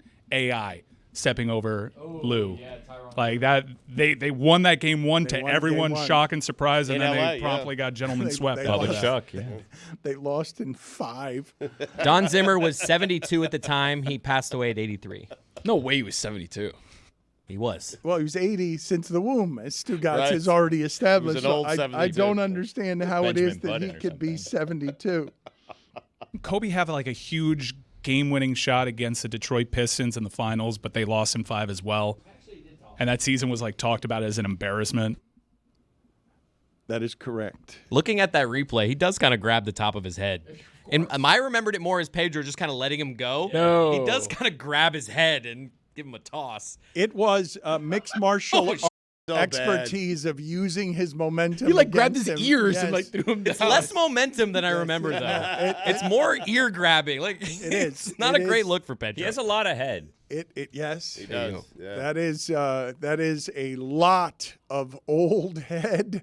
And he does a belly flop on the yes. grass. I think David Ortiz afterwards is like, oh, he just has a guttural reaction to it, like, oh, look right, oh, he puts his arms out. I mean, that can be a disaster. If someone of that age falls that way, they can break their hip. That's usually the start of it. Yeah, I mean, it could have been, and we can laugh about it now, but that could have been something that was super disastrous where Don Zimmer dies 7 months later because that's usually the start of it. But what if Don Zimmer killed Pedro? Ooh. Well, that doesn't seem to be one of the options given the footage that How'd we're he presently land a watching. punch? Beat him to death with Pedro's what if, arms Dan? flew off his body right. and stayed on the ears of Don Zimmer. beat him He bled out. beat Yeah. him to death with the arm of John Smiley. Kylian Mbappe putting France on his shoulders to tie a game that looked over in one of the all-time championship performances ever, only to lose to Argentina. Man, that game was a fever dream. I want to talk, Stugotz, about something that happened last night at the Emmys because I don't know if you guys saw, but Greg Olsen won Outstanding Personality and Event Analyst and is going to have to take a $7 million a year pay cut because he's going to the second team now and Tom Brady is taking his job. I'm guessing that has never happened in the history of the Emmys. Not the Tom Brady part, obviously. Sports Emmys. That yes. hasn't happened. Yeah, the sports Emmys. Thank you. Greg Olsen going from Outstanding Personality and Event Analyst to also you're going to have to take a demotion and a $7 million a year pay cut. And Tom Brady's going to ask you for advice because Tom Brady is asking him for advice. I mean, this Brady guy taking his job, forcing him to take less. He takes a demotion. He's great at what he does. And Brady has the audacity to ask Greg Olsen, hey, how do I do this? Unbelievable. Is it audacity? Yes. Tom Brady was famously helpful to teammates. You think that Greg, if you were Greg Olsen, you wouldn't pick up his calls, you wouldn't give advice, you wouldn't help? Oh, I'm not certain what I would do, but I mean, just the stones on Brady to call Greg Olsen and say, hey, how do I do this? I've never done it before. You were great. I'm taking your job. You should give him bad advice. Yeah. Like things not to do. Curse. When he starts talking, talk over him. It kills. T.O. could have been the Willis Reed Playing of on our a generation. playing on a broken leg in the Super Bowl? Totally changed the entire reputation of his because of that performance in a Super Bowl, but Donovan McNabb was puking on the field. Mm-hmm. Literally. I couldn't believe that Terrell Owens made it back for that Super Bowl. I believe he missed the previous two games with a broken leg. What do you think they shot him up with? The same stuff they gave Anunoby over the weekend. Just huge. I mean, he couldn't see straight. We agree it's not the same thing. He looked drowsy. His right pupil was looking at his inner ear. It's when I knew the next season was done. I mean, seriously. There was no He need for couldn't that. feel human emotion. When they were so desperate to put him out there. When they went for 4 another minutes. Willis Reed moment because That's Tom right. Thibodeau was telling you, this is what I need because my team's not good enough. That's correct. Don't forget that ab strain Yeah. by Josh Hart. The only way the Knicks could be good enough, it's like the concerts that Stugotz goes to, is if you're on copious drugs. I don't think that's true. I don't. Thank you, Mike. I don't think it's true. Yeah. It might be true for jam bands. I've tried. I don't get it. Maybe I need to do drugs. Again, I don't do drugs. Edible gummy here or there, but I don't do drugs. Mm-hmm. But that venue that Stugotz was at is probably the only way I'd enjoy a jam band, and they're the greatest of all time, Dead and Company. Grateful Dead, really. Yep. And I can't even imagine, since that's your favorite band, by a pretty wide margin, Yes. the type of weekend that you had, because we're going to try to describe it right now. Dan, you've never been to the Sphere, right? I'm sure it's amazing. I've not heard anything other than people be amazed by everything happening at the Sphere. You know, it was interesting for me because I started out in the 200 section, like the 200 level, and I found myself, because I'm there for the music. Like, I love that band. It's the only band that I love. But the visuals were so amazing. The show was so amazing. I found myself spending more time looking at the visuals than I did listening to the actual music. And so I decided after 4 or 5 songs, I want a concert. I want to focus on the music. I'm on shrooms. I want to focus on something. It's hard to focus when you're doing it. So I went down to GA. I went down to the floor, and then it started to feel like a concert. Visual still great, but felt more like a concert. I can't imagine how people were tripping there. Dan, they were afraid to stand up, Mike. I was going to say, when you're on drugs, like, isn't it designed like more steep than other theaters? Like, I'd imagine it's scary to stand on mushrooms. So there were two friends sitting right next to me in the seats. They were standing at the beginning of the first show I went to on Friday night, and one friend had to sit down. And he was like, so he goes, yo, man, I got to sit down. And his other friend goes to him, looks at him and says, man, I'm glad you said that. I didn't want to be the first. We've all been there. Then I looked over at both of them. I said, you guys okay? They're like, we'll be okay.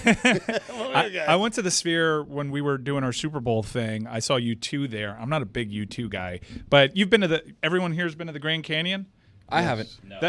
The best way that I can describe it is you can see all the pictures on the internet of the Grand Canyon. You can hear all the firsthand accounts of the Grand Canyon, but until you're there and there's nothing blocking you from experiencing it, it's unlike anything that you've seen in this country. There's no real way to articulate it. And I think that venue is up there. Like, you can see all the cool venues. They look cool when you're scrolling through IG and TikTok, but until you're there and you see the enormity, keep in mind the Sphere is designed to make it look even bigger than it actually is through depth perception tricks and whatnot. It's just unbelievable. It is single-handedly, you could already put it up there. It doesn't have the legacy of like Radio City and all these other places, but that is the greatest venue I've ever been in. So I was in Vegas. I just missed Stugotz. Stu was there the weekend. I was there during the week. And anytime you look at the Strip, you see the Sphere. We did like the big eye Ferris wheel or whatever, and you look over the Sphere, and it is just enormous, but it's so clear. Like, the screens on the outside are so clear that the graphics that are floating around it are like, if you're looking at it on your phone, like right next to you. I don't know what technology they have there, but it's incredible. Yeah, people think that what's going on outside is like the same. That's just an entirely different monitor. And we have the NHL draft that's going to be very randomly, the first sporting event there. I love that. I'm going to watch the NHL draft, not really knowing much about the prospects, although I hear it's good class. But UFC, Dana White has gone on record saying he may be hyping this thing up, but he says it's going to be one and done. That the type of show that they have to produce to make it, because you have to reformat everything. You have to essentially build a brand new graphics package for the screen like this. He's like, it is so cost prohibitive that people are going to say they want to do events at the Sphere, but you're going to quickly realize that it's impossible to actually do this. He's doing this. He knows it's going to be a loss. He just wants to have this event at the Sphere to have that as part of UFC's legacy. He says it's going to be one and done. O'Malley's going to be the fight. It's going to be O'Malley versus Merab, so championship fight. But he's like, this. For me, Stu, you've been inside. Mike, you've been inside. When you're talking about having a boxing match, a UFC fight, anything where the fighters are now in the screen, basically, like, you look at one part of the octagon or the boxing ring, like, the screen is going to be behind It's like Tron. You know when, like, they have these, like, big face-offs in Tron and you have, like, millions of people in the background going crazy and the fight is just projected on that thing? If that's what they're going to do, if they're actually going to project the fight to scale, it's going to see. They have to, Mike. You can't use the Sphere and not do something like that. It's something that we pointless. can't comprehend. And if you want to comprehend it, may I suggest downloading the Game Time app? Wow. Download the Game Time app. Create a brand new account. Get $20 off. Really? Chris, are we going to New York? I'll be there. We're going to New York. We're going. Wow. Yeah. Mecca. Well, we better start looking at that Game Time app and seeing what our seats might look like at the New York Rangers and Madison Square Garden.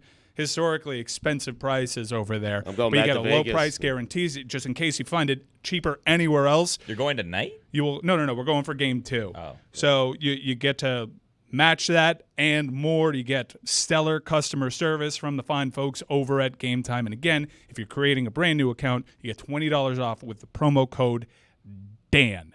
DAN. Thank you to Game Time for all of their tremendous support. Since you brought up fighting and since Tony is here, there are a couple of things that I wanted to ask Tony about. One is the return of the mouthy Conor McGregor. Can you guys tell me when's the last time he won? Because he is still an enormous draw because of his past and because of his mouth, but he is not any longer one of the best fighters in mixed martial arts. But the other thing that I wanted to talk to Tony about is because McGregor is they have sold more than they've ever sold. This is going to be the biggest gate and the biggest pay-per-view draw probably of all time. Because of You have an answer, by the way, 2020. 2020 beat Cowboy Cerrone at UFC 246.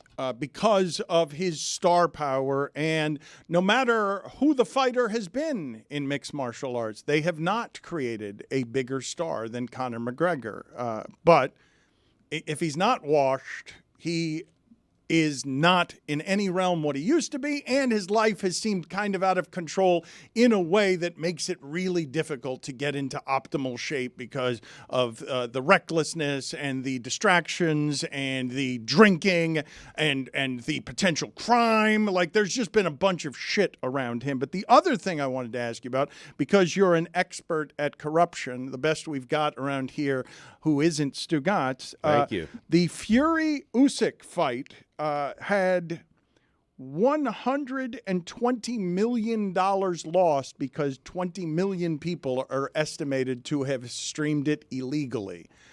So I don't know how they do the tabulations on this. I know that Dana White is chasing around a single hacker thinking that that is the person who is stealing his money. But the idea that 20 million people would be able to get something for free that would cost the people doing the business $120 million worth of business, I think that's happening in just Hialeah. I believe that Tony was raised by a whole bunch of resourceful Cuban people who know exactly how to do this. In my childhood is filled with Cubans who knew how to execute this particular thing of stealing something that wasn't theirs. Stealing is a loaded That's term. a dirty word. Yeah. If anyone's stealing, it's the UFC from the fighters. Am I right? Well, this is yes, but this is Well boxing. But Dan, I'd say the illegal streamers are the Robin Hoods of this story. there are some that are Robin Hoods that obviously don't want people to have to pay $79, $89, $99, $120, whatever it ends up being. But Dan, when you look at the streamers, hey, we've all been there. We've all done that. Like, am I going to pay $90 to watch Usyk and Fury? Probably not. But I know a guy who's got a jailbroken, little something or other. So you're talking about Tony. What is that? A jailbroken what? I don't Tony, think you what's, can VPN Tony, what's been going on with speak you? into a microphone. Tony, bud. what's Ted Williams threw him off. I don't what's want going on with your speech today? I don't want to say things that are going to incriminate me or people that I know. So there's a jailbroken Fire Stick that's been going around Miami that somebody that I know possibly could hook you up in with. the passenger seat of Stugotz's car when in the he's Midwest, right? on That's gummies. right. That's right. So I know somebody. I don't want to incriminate that person or my relationship with that person, but I will say that there are avenues for people to go out and watch fights, watch sporting events that are maybe pay-per-view that you don't have to pay-per-view. In what world is this not stealing? I mean, a rationalized world with no morals? Yeah, it's kind of what we stealing. live in right now. Well, how so? It's stealing. If you go to a bar and you go to watch Tony's MMA Live or whatever it's called, like live in person and the fight's on, you're not paying for the fight. right. So it's free. That's fair. No, if it is a fight that is pay-per-view and you have not paid because you're getting it in your house illegally. Free 99, because we it's like to call it. It's illegal. Right. Well, The crime what is laws? is You're borrowing, Dan. theft. Exactly The right. bar pays, Billy. Like If the a restaurant person- that they're at. Yeah, pays. but Tony doesn't. If you're hungry and you steal a loaf of bread, is it stealing? Yes. Yeah, but you're hungry. But you're hungry. Understood. You're desperate. And hunger is the rationalization for the crime. If you're walking around the beach and you break into Dan Le Batard's car, but you're desperate, is it a crime? I'll let you get away with it. Exactly. But I so could why prosecute all of a you. sudden I could Big prosecute. Daddy me but you over wouldn't. here Right. against the streamers for So some what do you want to do, reason. Dan? You want to persecute and you want to prosecute the people that are trying to just have a good time and Your hang out with their fans. friends? They're Exactly. trying to support your Exactly business by right. not paying you for your product. No, I just Oh. want to define it as stealing. I neither want to prosecute nor persecute the Feels like you do. the thief. Sometimes stealing is smart, Dan. Put it on the poll, please, at Le Batard Show. Is stealing sometimes smart? And also, is watching a pay-per-view fight without paying for it stealing? What if you just listen, Also stealing. but you're not viewing? It's a pay-per-view. These are you're not paying to listen. These are copyrighted things. People pay for the exclusive rights. F1 is very vigilant about this. When you pay for the exclusive rights, you're paying to have exclusivity, not to have someone not pay for what. Yeah, but they don't do you've pay-per-view. paid You for. can I'd like watch to it pay on someone to whatever. never hear about F1 again. I second that. Pretty big motorsports weekend, Monaco. It's a giant one, isn't it? It's the biggest one of all time.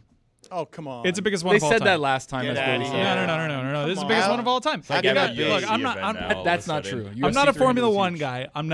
I'm not. But it is Monaco, and while the race isn't of a certain quality, I have seen a few Monacos in my day. It's not a great race, but it is the prestigious race in Formula One. And here in the United States, I grew up in a time where the Indianapolis 500 meant something. It made stars out of guys like Tony Kanaan and Helio Castroneves. So it meant something. Like you would go on late night with Letterman if you won the Indianapolis. Right. No, he's right. Help me out, guys. Rick Mears, yes, he's right, Legacy yes. Media over here. Yes. Help me out here. No, you're right. Kanaan. It didn't matter how little you fought. When I was a kid, I thought that there was just that they call it IndyCar. I thought it just had one race its season, that everybody worked to this one race. And when you consider the qualifying process, it seems like it's taken a month all at that track. It's a really big deal. Like I said, the entire sport is named after the Indy 500, and I actually have a tether because I never watch IndyCar, but I've gotten into NASCAR. And with Kyle Larson qualifying inside the top 5, unbelievable. He's aiming to be the only person outside of Tony Stewart to ever lead a lap at both the Indianapolis 500 and then the NASCAR race that follows. This year it's the Coca-Cola 600 in Charlotte. Only one person in human history has ever led a lap in both races on the same day. Not many people. I don't think a lot of people. I think one other person other than Tony Stewart did it. In fact, just finishing both races in the same day is a monumental achievement. So I'm going to be watching the Indianapolis 500 only because of Kyle Larson and his pursuit of this unreal achievement in motorsports. And then the Coca-Cola 600 in Charlotte, God's country, that is NASCAR country. I'm locked into that as always. Tony, Mike is right. There was a time where the Indy 500 winner, if Gordon Johncock won the Indy 500, he would make the late night circuit. You drink milk or something, right? And then you go. Yes. You got to go around 500 times. Common Letterman. misconception. It's 500 miles Yeah. is the race. It's It's actually like- only 200 laps. 200 laps. F1 is 57 laps. Child's play. Honestly, a mockery of racing, but that's neither here nor there. Also- Did you see who's in the pace car for the Indy 500?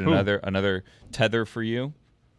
Who? Ken Griffey Jr. from your Oh, M's. my M's. What? Yeah. My M's red hot, by the way. A huge comeback win at Yankee Stadium. We don't have to talk about the M's. But the Indianapolis 500, like I mentioned, used to mean something. And this is the first time I've watched it in several years. It's just because a NASCAR driver's in it. By the way, suspensions and fines levied against Ricky Stenhouse Jr. I saw another angle of that fight, and Ricky Stenhouse is literally screaming, "Dad! Dad!" as his dad gets punched in the face by Kyle Busch. And then Ricky Stenhouse goes to Kyle Busch and says, "I'm going to wreck you in Charlotte." Is that the crazy Bush? No, well, if Trick you look, question. They're both crazy. Yeah. they're both, They're all especially if you crazy. dig into what happened to Kurt Busch. I'm going to wreck you in Charlotte is quite the thing It's like to say. Talladega Nights. That's something Will Jesus. Ferrell would I'm say. going to wreck you in Charlotte. And then what Kyle Busch says is, "Bring it. I suck as much as you. This season's a waste." Let's get the video up here, Stugotz, quickly for Celtics fans leaving last night's game early so that I can revisit Stugotz's Ray Allen experience. Stugotz left the arena to beat the traffic, Game 6. Ray Allen makes one of the most historic shots ever. Stugotz hears the vibrating arena, tries to get back in, but evidently, I don't know if this is a rule everywhere, but in Miami, once you've left the arena, you cannot get back in. They will not allow you in, even if you have a That's ticket all stub. arenas. Yeah, it's I common. didn't try to get back in. I knew I was not getting back in. Everyone else tried to get back in, and as they were running past me, I told them, "You're not getting back in. Like, I just go feel home." like in retrospect you have no regrets because you definitely beat traffic, which was your objective that day. Yeah, but I missed one of the great shots of all time. Like, I You're missed fine, that though. moment. Yeah, I was fine. No, But totally had the fine. Heat lost Yeah. Game 7, it would have been No. on Taylor's I was list. sleeping by maybe. 10:45. I was good. You guys have to understand that when he's talking about it, he'll tell people he was there anyway. So he He gets was to- there. he gets You're to the be only guys that know. I he mean- wasn't there for the shot. was at I the saw game. everything. Yeah. Yeah, but he wasn't, and he didn't. He had to. He heard the noise and then was confused. I wish we had video of that, of a startled Stugotz like trying to waddle to his car quicker than everybody, and then wondering where everybody is because he's the only one waddling to his car. I thought of another all-time moment that happened in a losing effort. Many said it was impossible when the Intimidator broke his collarbone to win the pole at Watkins Glen. He won that pole. Didn't win the race, but he won the pole with a broken collarbone. Raise hell. Praise Dale. Billy, you said you didn't want to hear any more about racing. F1, I said. Xander, there is nothing in your teeth. You look like a champion. You look like you have the smile of a champion. You look like a winner. He is 30 years old. He's a bona fide star on the PGA Tour. After making the final group on Sunday 4 times this season, finally won his first major PGA championship this Sunday, and it's his first win since 2022. It was such a feel-good win for people who love golf and love Xander because he has been so close so many times, Dan. He's been in 28 majors, finished in the top 25, I think 21 times. But right now he's struggling with something in his teeth, and I don't know what it is. What is happening? Why are you struggling so much with what's happening with your mouth right now? An entire truffle. I just had an everything bagel. There's something in there, you know. It's all good. It's a dangerous bagel to have. Those are tough. It is. Those are tough. Right before an interview. A lot of seeds. There's a lot. Put it on the poll. Is the everything bagel tough right before an interview? You going chive cream cheese plain? What are we doing here? No, it was actually a little like breakfast bagel. So, or like, it's good though. Late I like. It was nice. It was nice, but tough time though. Yeah, agent texted me. He's like, "You got to get on," and I was like, "Oh," I was like, "Let me." Well, you're fine. Don't worry about it. You're great. But what is I like the trophy casually being over your shoulder too. Nice great, touch. Yes. What is the greatest of the bagels? Go ahead and make the perfect bagel for us. Oh, everything bagel toasted. I kind of like a little bit more of a toast on it as well. I like a little bit of double crunch. toasted. Yeah, well done. Double toast for sure. And then just some cream cheese. I keep it simple, just like everything else. Nothing else. You don't want lox. You don't want anything. Just cream cheese, a preferred schmear of any kind. Like, do you have a brand that you endorse? No, not really. All right. That concludes that particular cul-de-sac where the interview questions end there. I want to ask you, though, about the bad parenting in your life that involves you getting cigars at 10 years old. Like, that doesn't seem – that seems like something that everyone in your family should be against. I have my dad's half French, half German. My mom's Taiwanese, grew up in Japan. We're pretty, we have a worldly background, so – I don't know where it started, but I was around cigar smoke for quite some time. Well, I thought it was 10 years old, which sounds too early to me. It is too early. Yes. Smoking a cigar at 10. I was getting secondhand high, I guess. So was I. Well, that's smoking. I mean, yeah. Okay. So when did you start smoking cigars, and what is your expertise in this area? I'm a rookie. I mean, I'll smoke them with pretty much anyone, but usually celebratory is the region. Social to celebratory is how I'd categorize my smoking. And then, I think the first cigar I ever tried was probably when I was 12 or 13. Oh, not 10 at least. I mean. Yeah, it's still pretty early. It's a touch. It wasn't much. An inhale. What can you tell us is unusual about your upbringing when you have when you have so much different culture in your upbringing? What would you identify as some of the things most responsible for forming you? Good question. I'd say it was an unorthodox approach to just about everything. The way we, it was very European, I guess, the way we'd have 3-hour dinners. When we'd have conflict, we would sit and talk about what happened. It wouldn't be like, go to your room, you're grounded. I've never been grounded in my entire life. So all these, it was a lot of conversation. We talked through a lot of the problems. My dad, my mom, they always wanted me to understand what was going on, why I was in trouble, if I was ever in trouble. I mean, it felt like I could do pretty much anything as a kid compared to a lot of my other friends. But I always think back to when I was a kid, I was like, why didn't I do more dumb stuff? If my parents didn't really mind. And so they obviously had some sort of hook in me there, knowing that I wasn't going to do anything too bad as a kid. But the international background just brought a lot of culture, a lot of food, and a lot of family into the whole thing. When you mention cultural influences, which would you say was the greatest? Which was the one that pushed you forward the most? I mean, it's a mix. I mean, Asian culture is super family oriented. German, the Germans and the Japanese, historically have gotten along in the past. They instill a lot of discipline, a lot of perfection, a lot of work ethic. And then the French kind of aspect, my dad's half French, and he tries to explain how they live their lives. They try to enjoy how they live, savoir vivre, whatever it means. He would always say that as a kid for me growing up. Like it's just a way like to live your life a certain way and to enjoy everything. So you take your time when you eat dinner, you take your time when you're with your friends. You're never really in too much of a rush. So there's a lot of clash with the cultures, but I'm kind of just like a melting pot of a lot of it. Where'd the discipline come from, though? Because it's such a lonely sport. It requires such perfectionism. So the discipline about being meticulous, where does that come from? Yeah, definitely, the Asian in me, stereotypically, and the German for sure. Just the German drill sergeant from my dad's perspective was just hounding down on me, always just holding me accountable.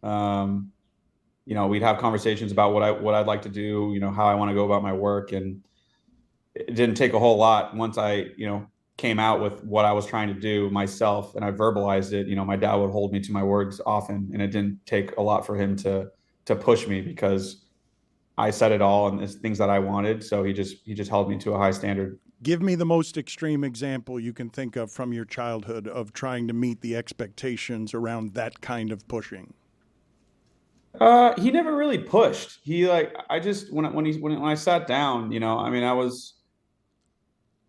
I was just like any kid. I wanted to hang out with my friends. I wanted to, go to the mall after school. I wanted to do all those small things. But, my dad told me if you want to be great at anything, you have to put a ton of hours into it, and you're young, so you can get a nice head start. And so he's like, I will help you if you are committed, and I will love you if you're committed. I will still love you if you're not committed, but this is a choice you need to make right now. And it's a hard choice because you're a kid.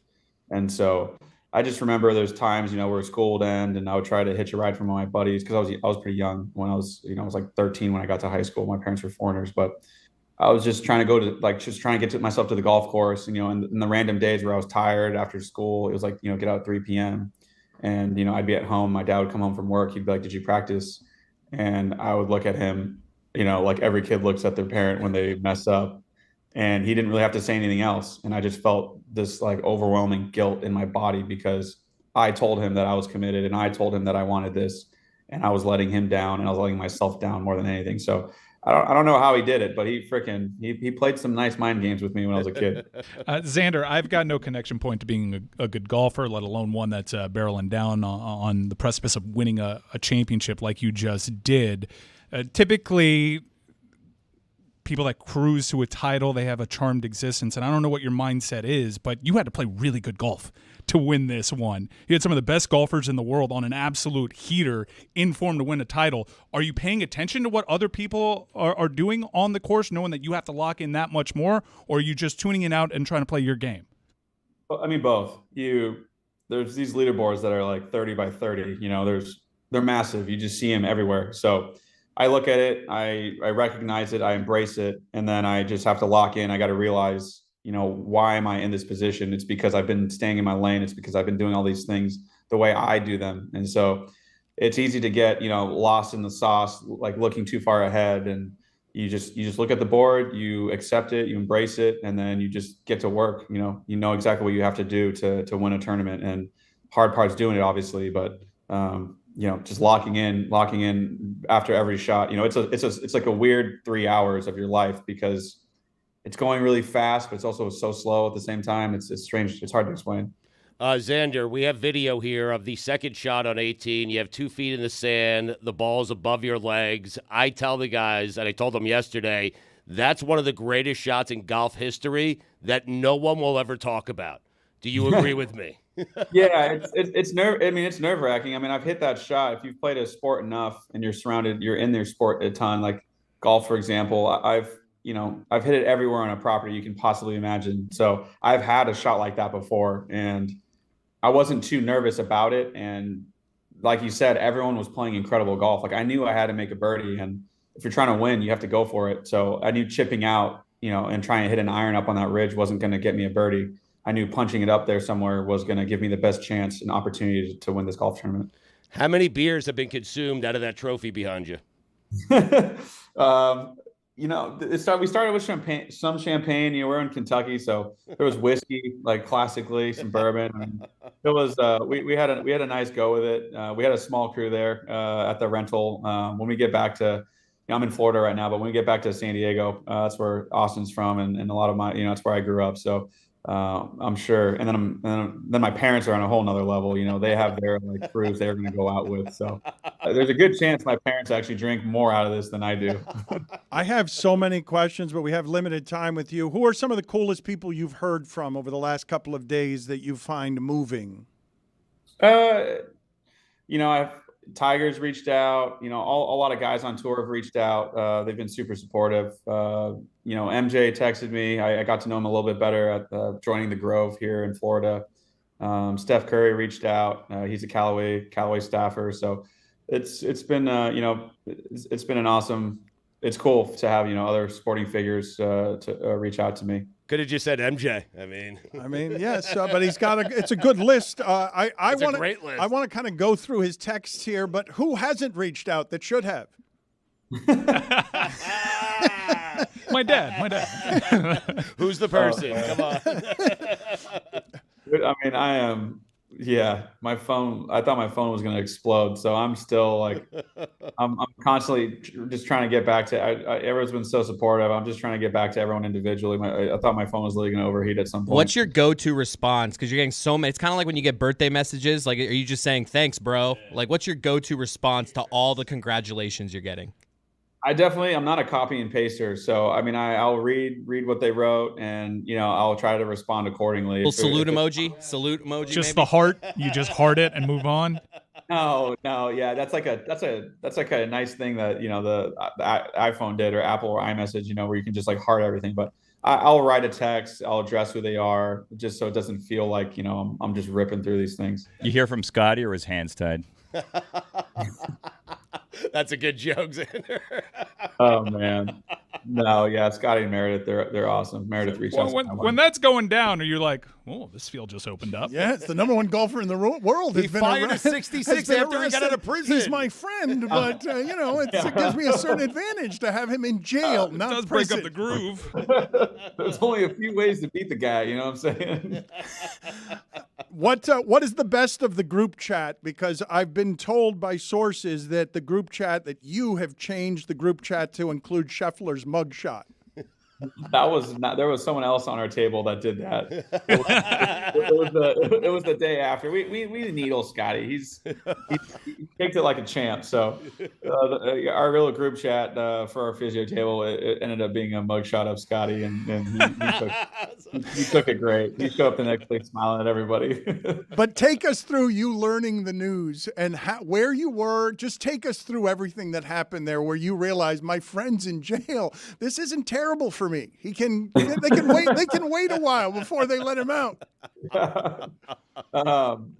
Yeah, I thought it was a prank. I woke up. I can't remember what time, 7:45 or 8 o'clock or something. I'm trying to sleep in, and my wife has media on her phone. I don't have anything on my phone, so she showed me. She's like, "What is this?" And I was like, "It must be a prank or something." And then we turned the TV on, and he's just plastered all over ESPN. So I was like, "Oh, that's kind of interesting." And then news started coming out, but he's I don't know if you guys know him at all or have ever talked to him. He's a concrete dude. He's solid. So I know him pretty well now, and I've competed against him, and he there's no way he would ever do anything to harm anyone except a competitor or a golf ball. So all well and fine, but what was the funniest thing? What was no, he's not going to answer that. You saw him get to the club, and you're like, what happened to due process? I just want to know what the funniest stuff was with that holding so quick. The funniest stuff with Scotty being in prison? Jail, not prison. Yeah. Jail, not hard time yet. Still pending. He was when he tees it up, are you saying to yourself, how do you get out so quick? No, I think the funniest thing I was like, I don't know how people in Kentucky had like a screen printer, but they had like mugshot shirts like an hour and a half after he was released. And I was like, walking around property, you know what I mean? And like kids are wearing a free Scotty shirt. I'm like, people are incredible these days. I don't know how they do it. Yes or no question. We will let the champion go on this one. Yes or no, you will at one point wear one of those T-shirts in front of him. I would 100% wear it in front of him. Okay, let's make sure he gets one, please. Xander, thank you for being on with us. We appreciate it, and congratulations. Thanks, boys. Stugotz, Paul Pierce is about to join us, and the last time that happened, Mike Ryan was boycotting and then yelling at him, and there was a brush off. Do you know toothbrush off, not a brush off by Paul Pierce? He was happy to do the toothbrush off. Right, it's odd. What is going to happen here? Are you expecting fireworks again with Where's Ruiz at? Because I'm surprised Mike is still here. He clearly hates the Celtics. He's boycotted multiple Celtics interviews. I feel like I'm being set up because I'm typically work from home on Wednesday, and I got scheduled on this specifically because Paul Pierce was here. I want to be here for it. The only reason I zoomed into the other one was he was talking behind my back, and I got access to a Zoom link. I wasn't going to stand for that. I think Paul Pierce knows where I stand when it comes to Paul Pierce. I don't need to just rehash this. I've had enough cartoony Boston moments for one show, so I will see myself out. All right. Well, we'll have Paul Pierce here, and hopefully he will ask for you. You guys just drove me crazy with that Tatum thing. It was just confusing. He disappeared for 15 minutes, and like someone has to be the dissenting voice in a sea of madness. Right. Someone has to be rational. Mm-hmm. I'm pretty sure that's Bill Maher's whole thing on sanity needs a safe space. I believe that's what Bill Maher is coming around doing. on him. Stugotz, there are a number of things I want to get to with you. One of them is people body shaming Patrick Mahomes as he makes his way into the facility, as Anthony Richardson puts on good muscle weight, as Bryce Young puts on good muscle weight, and clearly Mahomes has been doing the two-time champion banquet tour. If this is overweight, I don't know how to live. That's bad shape. This is not bad shape, okay? Right. This is a dad bod, and this is a bad shirt. Yeah, right. It's a bad shirt. Terrible choice. Not only it's a terrible choice, but then he made the mistake. Look, if you got a dad gut the way that we do, number one thing that you got to do when you get out of the car, casual shirt tuck. Especially if you're leaning in, if you're about to bank into a turn, casual shirt tug. Right. Especially when it's that athleisure wear. That front corner, sticks. right? Yeah, you gotta just right. It's a little windy thing. day. Tiene una barriguita. No, shut up. Una Un poquito. barriguita. A little bit. I do want to go back to the original shot, though, because I think Mike Ryan has swung and missed here, blaming the shirt. I think it's the shorts. Obviously, his lower body is very strong and muscular. Well, it's the stomach, then. But the shorts, look at the shorts when I show you how tight they are and snug around the thighs and how they are squeezing. But those thighs look good. Yeah. Dan, right. again, as somebody Good that choice. wears this outfit often, even though I size up, you gotta size up in this spot. Double X. You wear the shorts because your legs are fine. Right. Your legs are good. His belly's fine. He's he showing looks off great. the legs. He's not fat. No, He's but not. he's showing off his belly the way he's showing off his Look legs. at this side shot. When he makes the The turn shirt's a here, little tight. He The looks shirt's a little great tight. from This the is side. absurd. That guy looks great. Got to one up on size. Get a longer shirt too. Yeah. No, he's. They're just not making the shirts the same way. Exactly right. He's perfect in every way. Show that side shot. His ass is not going to quit. Let me see this. There you And go. freeze. I didn't know that. Danny. His ass is not going to quit. That's Hate to crazy. see Was him the go, but love to comment- watch him leave. You know what I mean? Yeah. What? Watch. Yeah. Look at this Yeah. side shot. Not quitting. Take a This step. is take, fat. Take a step. One more Look. step. That's fat. That guy looks great. I hate everyone. That guy looks great. He looks fantastic. Could do some calf work if we're going to be honest. It's just harder to get rid of that. That is the one thing I you can love criticize. beer. It's harder to get rid of that. Like it He just, loves beer. He does. loves beer. We're just a bunch of dads that have kids that try our best. He's 28. Do I have better calves than him? That's wild. Let me see your calves. Book Shambi has better calves than him. I'm still waiting for him to get back to my voice notes. He has the second best calves in the history of calves, Boog Shambi. He does. Who's first? Me. You do have good calves. Thank you. And you don't have boot camp. You don't have to slap that meat. No, his are bigger. Mine are cut. Pablo Torre claims that we can have a calf off if you want to. Ooh. It's just concrete. Do you build up your calves by just wearing flip-flops to dead shows? Yes. That's how you condition them? Yep. That's how you do it. Because it's my not calf exercise. raises or anything like that. What? It's that you wear the worst possible footwear to these jam shows. Correct. You nailed it. If Mahomes gained 30 pounds, would he still be the best quarterback in the NFL? How about 40 pounds, 50 pounds? What are you doing? Well, I'm thinking if he gains more weight, You're making him Jared Lorenzen. it would give other teams a Rest in peace, chance. by the way. Yeah, I'm just saying. Well, Stugotz is mentioning this, and I saw that DJ Burns-Chams reported that he lost 45 pounds in 6.5 weeks, which doesn't seem No possible. Ozempic either. Without Ozempic. Wow. That doesn't seem possible. It's called hard work, Dano. You get in the gym, you get on the Stairmaster, you bust your ass, you make it happen, you eat right, you drop 45 pounds in 6 weeks, bam! And you get the generic form of Ozempic, so you can actually give that quote. Let's get some Zins instead. I don't like Ozempic. Lamar Jackson dropping so much weight. 10 pounds. I don't know. Too much. You want to bulk up. Yeah. Right His there. style of play, he might get tossed around. You don't want I'm that. right there with the Duke. I didn't think that Lamar would have this long a career because he's turned his body into someone that you don't want to tackle. Like, he delivers punishing hits. He's got this immense neck, as Tony just 10 said. pounds just from the neck. Yeah, so him losing weight, like, it's not like he's not outrunning guys. He doesn't need to be quicker. I don't think this is a good thing. I don't like it. Stay Duke. just the way you are. You're perfect, Lamar. I don't know who's telling you otherwise. Well, people that watch the playoffs. There's a lot of guessing when it comes to what weight these guys should be, because I felt like Tua gained weight strictly and exclusively because we were talking so much about his brain and being ragdolled that he's like, I'm not going to get ragdolled anymore. I mean, that quack was talking about it. No one else was. He gained the weight for that reason. Right. They made him gain weight. He didn't want to gain weight. He said he didn't like being that weight, but he needed more cushioning on the falls because he was getting thrown around like someone who was much smaller than the people throwing him. And now they're like, never mind. We got one good season of not any brain stuff. Go ahead and lose the weight again. You don't need it anymore. I wanted to ask you guys, though, something based on what it is that Xander Schauffele was telling us, where initially he didn't believe the Scheffler report. And I struggled with something that happened over last night where I couldn't tell whether something was real or not because 50 Cent spends so much time trolling everybody.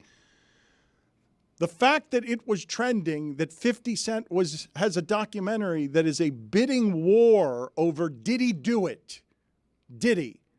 Did he do it? Is a documentary by 50 Cent. I didn't think that was real. I thought that 50 Cent was actually just trying to bring attention to himself, to Diddy, getting in the middle of things the way that he does. But there is going to be a Netflix documentary that 50 Cent is producing. It's crazy how these documentaries just kind of sprout up. It's almost as if these places are always like working on these things, ready to hit the ground in case someone hits the news cycle. Also, they're at the ready, is what you're saying. Jamel, in her appearance, said what a lot of people were saying is like, who are you apologizing to? The apology needs to be to Cassie, and there are some people out there reporting that, and there might be something to this because Cassie hasn't specifically said Sean Combs' name either. That a part of the terms of their settlement is that neither of them can mention the other by name. Wow. That's what I assumed when everyone leapt on that was cautious for legal reasons. Yeah, it's also kind of BS. Last I checked, this was yesterday, that still like pinned to his social profiles is his repeated denial, and everyone's out to get him. And don't think that we've forgotten that video of you dancing after the settlement got announced. Like, everyone knows that you're sorry because you got caught. Very few rap beefs, though, end the way this 50 Cent mogul beef can end, where you're like, gotcha, I'm going to make money off of shaming you. I'm going to make money off of uncovering the garbage. Very few. I know we're spending a lot of time too much time talking about Kendrick and Drake, but for 50-year-olds, rap beefs like this, where you get to expose all of the awful that people want to see about, like, wait a minute, this is just the tip of the iceberg. And if this is what you were doing in front of hotel cameras, how much is there that we don't know? Right. Well, Perez Hilton reported that the video actually didn't come from the hotel itself. There's people wondering aloud, did this come from the FBI raid? And then CNN got their hands on it. I mean, you ask yourself all sorts of questions. What kind of person would keep this video? What else do they find in this person's home? In terms of a rebuttal, Diddy's got none. Got none. 50's always been playing the long game with everybody, though, too, right? Like, that's his move. It's like the Floyd Mayweather thing. Like, all the beefs and all the things that he's done, he's always been saying, like, you know what? I'm good now. 5 years from now, 10 years from now, let's see where we're going to be. And now all of a sudden he's selling a massive Diddy Do It documentary that could maybe change the way we've already changed the way we've seen Diddy, but even more so now. Paul Pierce next.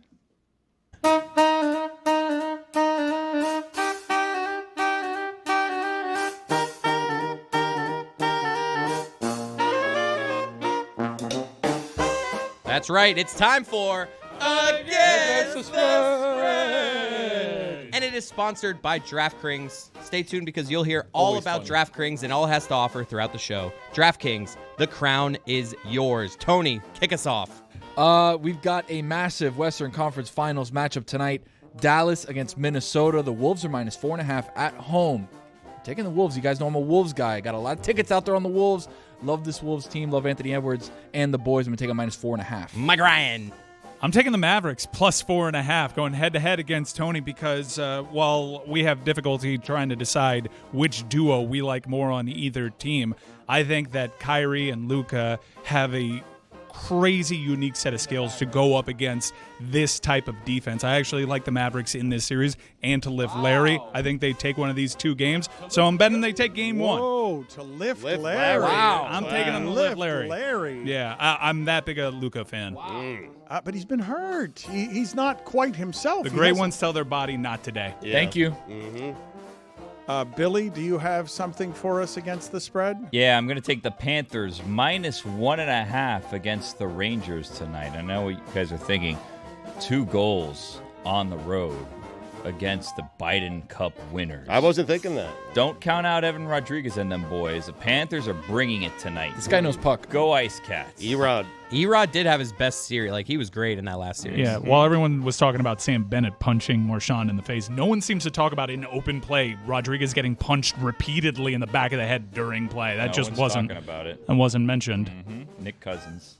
You have the Panthers winning by more than a goal on the road just because? Like, it doesn't seem like your reasoning is all that sharp here. Erod. Because anything can happen, Dan. It's not a ball, it's a puck. Yep. Puck can bounce anyway. And I know last time I said I came out here and I told you, watch out for the Hurricanes, minus 1.5. And you said, how can the Hurricanes win against the Biden Cup team?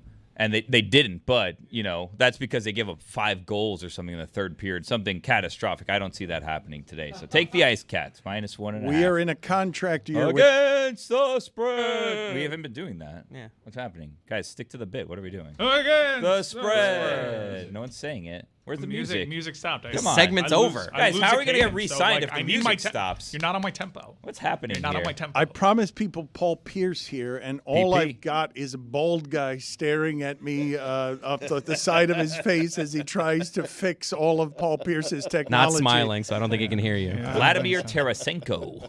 I'm bald. Hey, dude. Hey, what's bald up, guy bud? with a beard and a flannel working in podcasting. Mike Benning. Where's Weird Ass Ruiz at?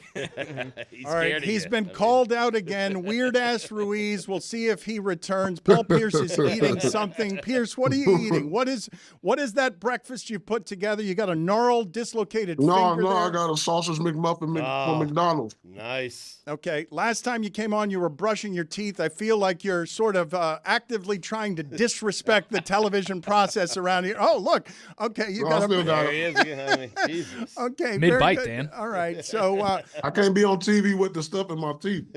Paul, why do you go McMuffin and not McGriddle? The one that's like a pancake with the syrup inside. That's a good question. We stumped you, huh? what happened? You don't. You got to do better here. He's offered you an option you didn't know was available. I'm a 70s baby. We grew up on these. Those wasn't available. Okay, so it's a bit of nostalgia. It's some childhood for you. You taste your childhood there. Like I hardly eat it, but it's like a quick fix, pretty much. All right. We will find. All right, what's up, gang? All right, we'll find. I'm up. All right, Weird Ass Ruiz is somewhere around here. Weird Ass Ruiz around here. I think he's boycotting you and everything about the Celtics. You pulled one out of your ass last night. Jaylen Brown never made that shot before in his life. Man, we can't play like that if we get to the finals versus these teams in the West. Seriously, I thought the game was over. I was like, pretty much any good team, we lose that game. I mean, not that Indiana's not a good team, but you know what I'm saying. Like Denver or Minnesota or Dallas, one of them teams is not giving that game away. So hopefully that was a wake-up call. You know, we've had quite a few wake-up calls in the playoffs, especially at home, but in this case, we had a wake-up call to where we won the game. So hopefully, you know, they'll play better, you know, moving forward. There's been quite the debate today, Paul, about whether or not Jayson Tatum had a good game or a bad game last night. So I will ask you, did he have a good game or a bad game last night? I mean, I just look at it as defensively, nobody played well. Yeah, when you look at the numbers, you wake up and you see the 30-plus points, and for the most part, he played well. You know, he made some big buckets. You know, obviously that and one down the stretch, what was that, in overtime, that kind of sealed it. You know, he did what he had to do to help the team win, but he knows he could play better. And that's the scary part. When you look at it and you see the numbers that he put up and you say he could play better, you know, that's just the standard that, you know, I think we all hold him to. But what do you make of the fact that for long stretches, he's absent? What do you do? Well, no, you know what? I think they settle for too many threes. And I think, you know, Jayson sometimes, you know, they get complacent with the three ball and they got to just, you know, sometimes get to the free throw line or attack the rim with some aggression from the post or from the perimeter. But I think that has a lot to do with the point guard. That has a lot to do with, you know, the guys out there, the coach. Like, at some point, you know, when I played, if I didn't touch the ball for like, and I go invisible for like, I'll be like, hold on, you know, we got to bring it this way in the timeout, or rush Rajon. I'll be like, man, come on, you know, I'm our scorer. So, you know, bring it this way. You got to keep me going. So, you know, a lot of that is a combination of him and the team and who's out on the court with him. Would you trade right now, before Game 2, Jayson Tatum for Anthony Edwards? Straight up. No, I think right now that Tatum is the more mature player, but Edwards, he's on his way. You know, this is his first great playoff run. Hey man, who is that? Who are you looking at? That's Ruiz. Who are you looking at? I don't know. Are you looking at Ruiz? Oh, you see Hey, man, look me in my eyes when you're on TV, dude. Don't be looking away. Well, wait a minute. He's in another room. Ruiz, now, weird-ass Ruiz, look come me in. in my face. All right. Get in here, Mike. Come on, Mike. You're being summoned. You didn't want to be a part of it. You were boycotting it, but he wants you to look him in his face when you talk Look me to in him. my face when you come on camera and address me. Well, he's outside of the room. He wasn't addressing you. I think he was cleaning his ears, but now he's coming in because you requested him. So he is defiantly and angrily coming in here, and he's got Q-tips in every ear for reasons I don't totally understand. Look, Paul, show up to work on time. Show up to work on time. Oh, Paul, that's rich coming from you. I've been waiting around for 40 minutes. Show up, please. What is your problem with Ruiz? I just don't like his I don't like his beard. Huh. I just doing don't. the beard thing again? I don't like your face. Yeah, he tries to emulate. I don't like your lack of success in the postseason. I don't like the fact that you wore green and then you went to wear white. But there's one constant. I'm a Kendrick Lamar him. I don't like his lineup. I don't like his beard. I don't like his clothes. I don't like the girls he talks to. You remember that ratty ass thing you were playing with? I remember your beard. At least this guy can grow a full one. Come on. I'm just Kendrick Lamar you. I just don't like that beard. Not like us. Your beard. Not like us. Oh, real. Speaking of real, those chompers are looking nice. I don't know who you got for that, but hit me on the side, DM me the rec, because that is, I'd be brushing them nonstop too if I got those chompers. Is there a porcelain shortage? What's going on now? I'm back to boycotting. Crazy. I'm going to disappear like Jayson Tatum for 13 minutes. No, don't do that. Don't do that. What happened to that Jalen Brunson jersey that you were stomping on? Why did you do that? Where did you get a Brunson jersey? I didn't know you had any problems with Jalen Brunson or the Nets. I don't have no problem with Jalen Brunson. I had to tell people this wasn't about Jalen Brunson. I had to get a New York Knicks jersey because I lost a bet because I didn't think the Knicks would get out the first round. And I said I would wear a Knicks jersey on the podcast if they win versus Philly. So they won, so I got the jersey. I didn't even care whose jersey it was. I mean, who cares? Just for the simple fact I'm wearing a New York Knicks jersey, it's just hurtful anyway. So I wore it, and then when they lost, I'm like, I don't need this no more. So, we jumped them. It didn't matter who it was. You could have sent me a DiVincenzo jersey or whoever. OG Anunoby. This had nothing to do with it. This wasn't no. You had to burn a jersey. That's it. I had to take down a Knick jersey. That's it. Okay. I feel like you chose the two hardest names for you to pronounce on the Knicks. That's all they have outside of Brunson. I know. There weren't a lot of guys that were healthy for them. Let me play some sound for you here of Kevin Garnett on with Stephen A. Smith. I want to get your thoughts here on whether these mixed allegiances are okay by you if Boston does get to face Minnesota in the finals. If Boston ends up facing the Timberwolves for the championship, what's that going to be like for you, KJ? And that's a win-win for me. I win both ways. You understand? I win. If Boston and Minnesota makes it to the finals, he got the jersey. I know I've won. Period. And I'm the chairman of the boards of the 50-50 Club. Nobody else can do this but me. You understand what I'm saying? I'm also a client. Oh man, come on. Now you know what it is? He must have got in good with ownership now. With Minnesota, because he was off them for a while. So that's why he trying to play both sides. KG think he's slick. He think he's slick. That's all good. But he got alliance with both of them. He spent his whole childhood in Minnesota, and then came to Boston and obviously won a championship. So I'm not even mad at him on that one. But he is slick because that smile at the end, and his teeth are almost as nice as yours there with that smile. But KG is also crazy, right? Like you have all the stories of KG is his intensity. Yeah, that smile look weird, huh? Well, his intensity is just nuts. It's just, I don't know what it's like. Explain to us what it's like to be friends with him. It must be relentless. Oh, you always got to have your bulletproof vest on. He'll come. Hey, look, if he smells signs of weakness, he got you. No, that's just him, man. He don't got no off button. Y'all know that. I mean, it looked like he was getting ready for Game 7 in that interview with Stephen A. It was like, damn. He was like, oh, I got both teams ready, Lord, and I'll be ready. It's like every time he talk, he go into a lather. I'm like, damn, dog, chill out. We just chilling in the backyard watching the game. It's a great KG. It is. You just have go to have into a a Lord in lather. there.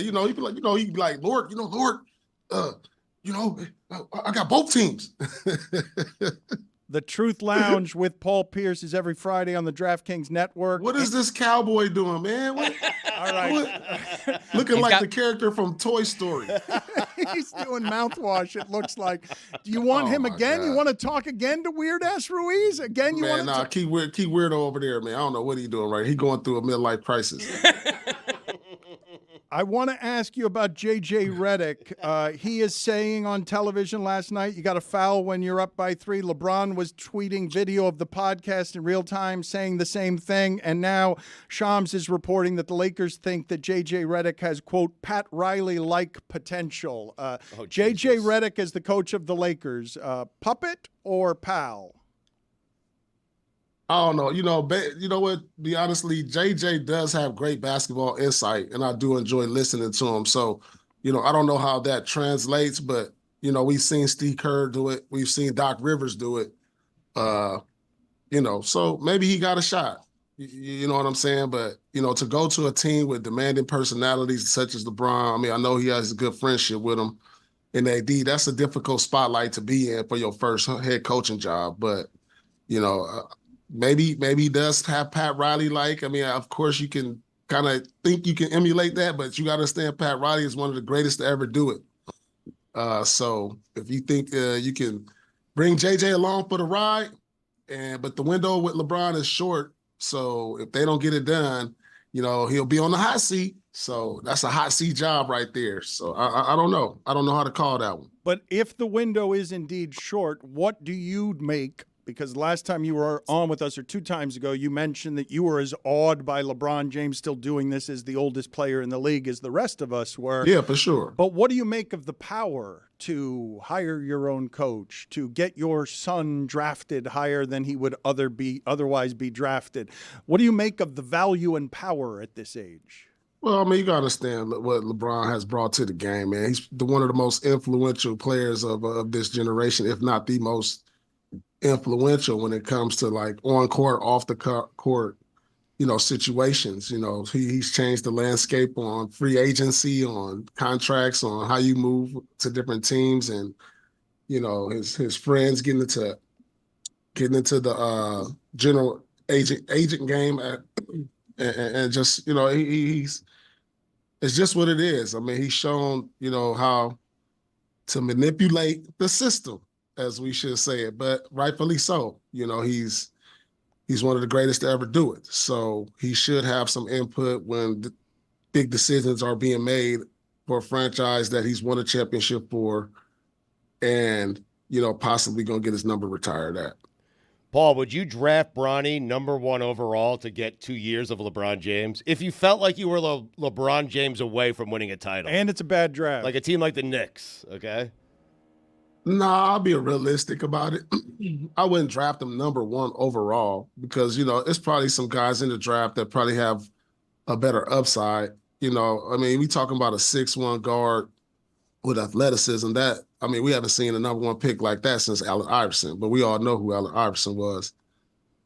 I think you could get him in late first round, second round, or even in free agency. I don't think it has to be that dramatic to where you pick him up as the first pick just to try to see if you can get LeBron. What happened to your finger? I dropped a plate on it, man. I was doing a plank, straight arm plank with the 45-pound plate on my back, and I was walking, on my hands, sliding my feet with the circle sliders. And then as you step this way, my back turned and the plate slid off and smashed my finger. Man. Yeah, it came completely off. Hate when that happens. That's a fired trainer. You hate when that happens. Yeah, you got to fire your trainer. Like, what is that? Your trainer can't let that happen. I was pissed at the trainer because he was standing right there holding the plate up, and then I felt it sliding, and he's just standing there. Oh yeah. Man, I'm changing trainers, man. He fainted, too, when he saw it. So I'm done with him. Did he really? You just fired him? Yeah. He fainted and you just fired him, but he actually fainted because he realized his job was over. No, he fainted because the weight came down, smashed the finger. The finger looked like it came off and blood went everywhere, and he just fainted. Is he okay? And I just looked at it. I got up, put some towels on it, and drove myself to the hospital and got surgery. Paul, that's a disaster. Like that, he should be fired. What you just described is a real disaster. By how long? See, I got a pin in it. He's got a pin in it, keeping it together. Oh my God! Yeah. How long have you had this trainer? Just since last summer, man. But he's done. He's done. That seems like a soft core issue more for you, Truth, that you were going through and you were a little weak on one side and it slid down. It wasn't weak. I was, sometimes it's hard to like keep the balance on the back with a 45 plate. So what is this dude doing over here? Man, this dude got some issues over here. Ruiz, get in Wake here. up. Weird ass Ruiz, get in here again. Ruiz, is it Ruiz or Ruiz? It's Ruiz. Ruiz. Whatever you want it to be. Yeah. Ruiz. It is Hispanic. Get in here, Ruiz. Ruiz. He wants to know what you're doing. You seem to be handling a whole bunch of disrespectful hygiene stuff while we're interviewing. Hey, get in the room while I'm talking, Ruiz. Okay, he wants to talk to your face again because you've been grooming yourself the entirety of this interview. This is not time off when I come on the show. Get your ass in the room and sit down. Wow. I'm talking. Well, now wait a minute. I'm talking. Okay. Who are you talking to like that? Not Rasho Nastarovich. Hey, I'm talking, so get on the set. Okay, he has demanded. Yeah, you got to be careful with that outfit. Paul. You're not his boss. I am, and he's only coming in here because you're summoning him. And no, we have he to has do to go the to segment. work. Does he or does he not have to be at work today? You want me to continue working you like I did just 5 minutes ago? I see those shiny, beautiful pearly whites. You can't get him, bro. You can't get him. No, I'm not telling you my doctor. I'm sorry about your finger, by the way. I heard you kind of dance around the Jayson Tatum stuff, and yeah, it's game 1, and yeah, it's the They Indiana won, Pacers. dog. Listen, why? You know what's so crazy? Why we don't get the same criticism to these other stars when they do the same exact thing? Yeah, no, I appreciate You know, that you I ain't mentioned that. like when Luka didn't play well one game, nobody said nothing. I It ain't appreciate like- that. No, I appreciate that, and that is actually at the heart of like all of my Jayson Tatum criticisms, because I actually think, and it's funny because you have your perspective on it being a Boston guy, but I actually think that Jayson Tatum's been handled with kid gloves.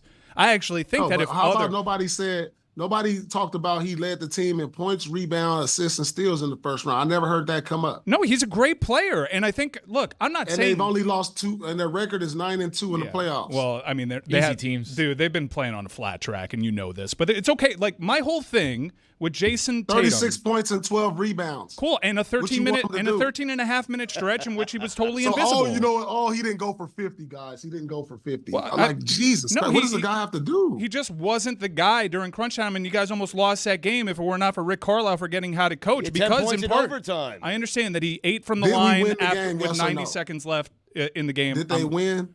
Well, if that's what we're doing, yeah, they won against a 6-seed Indiana Pacers. All I want is for Jayson Tatum to be treated like the other stars. I mean, you know how the immense pressure that you guys had to deal with when you made all those moves. You know the pressure that the Miami Heat had to deal with that came with building a roster like that. Jayson Tatum is always this far deep, and it's quantifiable. Tom Haberstroh has done great pieces on that. This player does seem to go missing occasionally, or his metrics dip. Now, that you could say that for a lot of players. The game gets tighter, defense gets better, shooting splits go down, but his go way down in bizarre ways. And there was a 13-minute stretch there last night when the game is on the line where he's deferring to other guys on the team. So I'm not saying he's incapable of doing this, and I know he's got like a 50-point Game 7 in his archive not too long ago.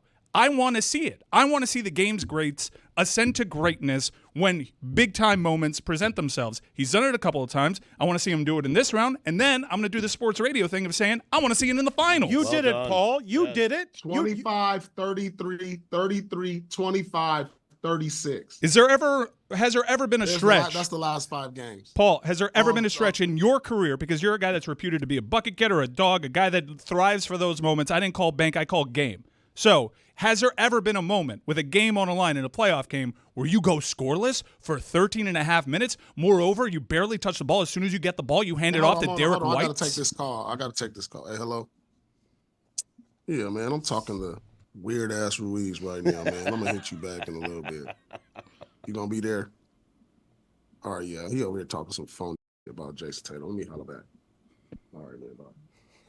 We could see you didn't answer. The phone was off. Yeah. I tried to sell it. The phone was off. You could have tapped Paul. I mean, the phone was off. So maybe there has been, but I don't know.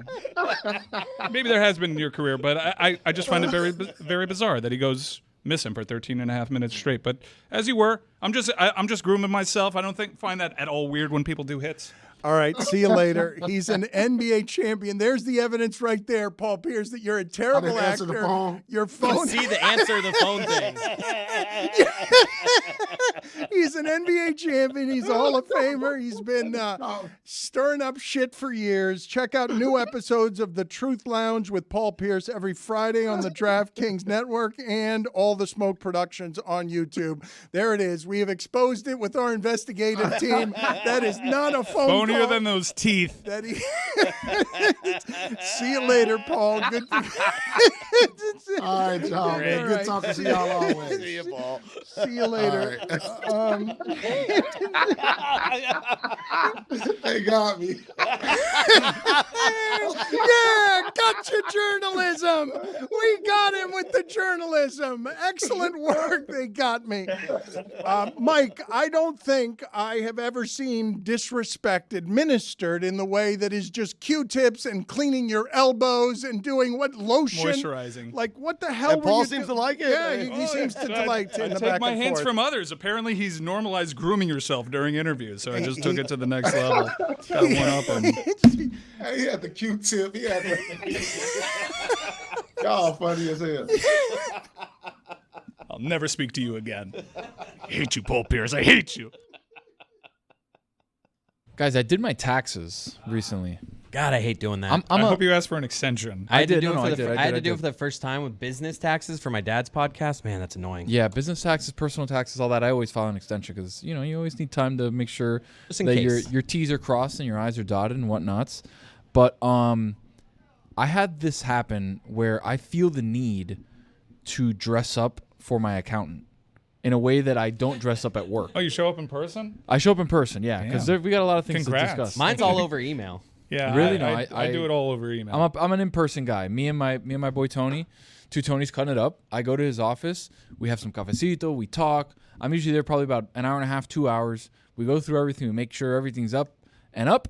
Wait, and so then I you're go out and telling? make it happen. Wait a minute. So you're telling me if you come to work dressed casually and you have that appointment after, you'll go home and get changed? Yeah, I changed. I put pants on. Like not pants like slacks, but like I'll put jeans or pants because I'm usually wearing shorts. I was about to throw stones at you, but I just realized that I've done that before for picking up my daughter from school. So you'll dress up for picking Not up your dress daughter? up, but just I don't like basketball shorts. Yeah, I and, can't like, have these sandals. slides. Right. I did that for the first time because my wife asked me in a pinch, "Can you pick our daughter up from school?" And I was not prepared for that. You're like, "Yeah, I'll I just do it." finished the Peloton. 40 minutes of pure German adrenaline. Attaboy. Because I just like the way that they scream at me. Now, what are we fearful thereof? Do we think that other? I'm fully. Do we think other? No, I was more talking to Mike there, like with the at the school. Like, do we think that people think we don't have a job? Like even though we know we have a job, but like I don't want you to think that I'm not doing anything every day. Apologies for how this sounds. Is Miami vernacular bummy, and a lot of people show up to school kind of bummy, and like that's a Miami aesthetic to itself. Yes. But yeah, what I'm doing there is like I've been recognized there a couple of times. Yeah, and like there's a lot of dads that pick, and like I don't know. The assistant principal got me at my daughter's school. Yeah, like they all have Google. They all find out anybody has anything of note. People talk, and they do deep dives and social media investigation. So like, I try to not go there looking my worst. 40 minutes, mismatched clothing, wearing slides because I just finished a 40-minute Peloton ride in German. Yeah. But your accountant's your boy. Yeah, the like, thing what are we is, worried about I'm there? financially nude in front of my accountant. So he knows what I make. He knows what I do. Financially nude? Yeah, so it's not like I can show up and be like, oh, wow, this guy's in a suit and tie or he's dressed nice. Like, I know what you make, dude. Yeah. Like, it's okay. Well, it's a little different when they know you because my dad always told me, like, whenever I went to Nordstrom to get nice clothes, he's like, show up in nice clothes because they treat you a different way. They treat you better, right? Yeah, you're not some rook. Right. And also, like, if you're trying on a suit, it's better if you have the undershirt already ready to go. But he's like, you dress to Nordstrom for the look that you're aspiring to, and they take you more seriously. Exactly right. So is it the same way with an accountant? I don't wear it yet, at least for me, just because I want to make sure that I'm looking not in basketball shorts and a t-shirt when he walks in, because he knows my dad. He does my dad's taxes too. So it's like the generation of I do his dad's taxes. He shows up in like business attire. Are you also sending a message like you're not going to get one over on me, pal? I wore slacks.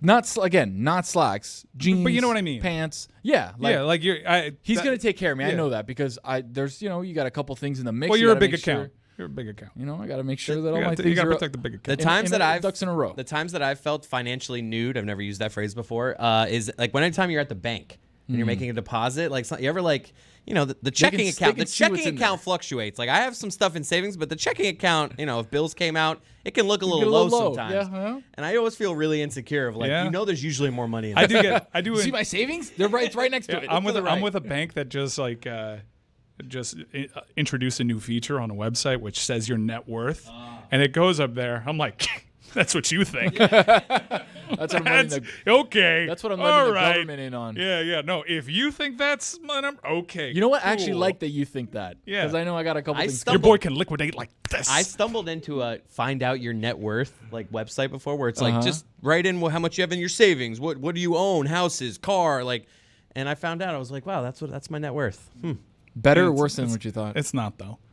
My house is kind of expensive, so it it was actually a little better. I own my house. Yeah, so. but I'm looking at that number. I'm like, you're not even considering the amount that this piece of real estate is increasing in the market. That's true. You have no idea what's on my wrist right now, guy. That's right, attaboy. So yeah, I go and make sure that's the one appointment in my life. The doctor, I can go in shorts and a t-shirt. I don't care. Like other things, I can go in shorts and a t-shirt. But when I show up at my accountant, I'm like, look, I'm here to do business. Me and you are gonna make things happen. I know you're gonna make sure that my taxes are up and up. That way I can get a little. Well, you're wearing a collared shirt, so you're good. Yeah. I should wear a collared shirt every time I fire up I this didn't wear a banking collared website shirt. and they try to tell me what I'm worth. Number one, you don't assign my value. You're not in charge of this. Attaboy.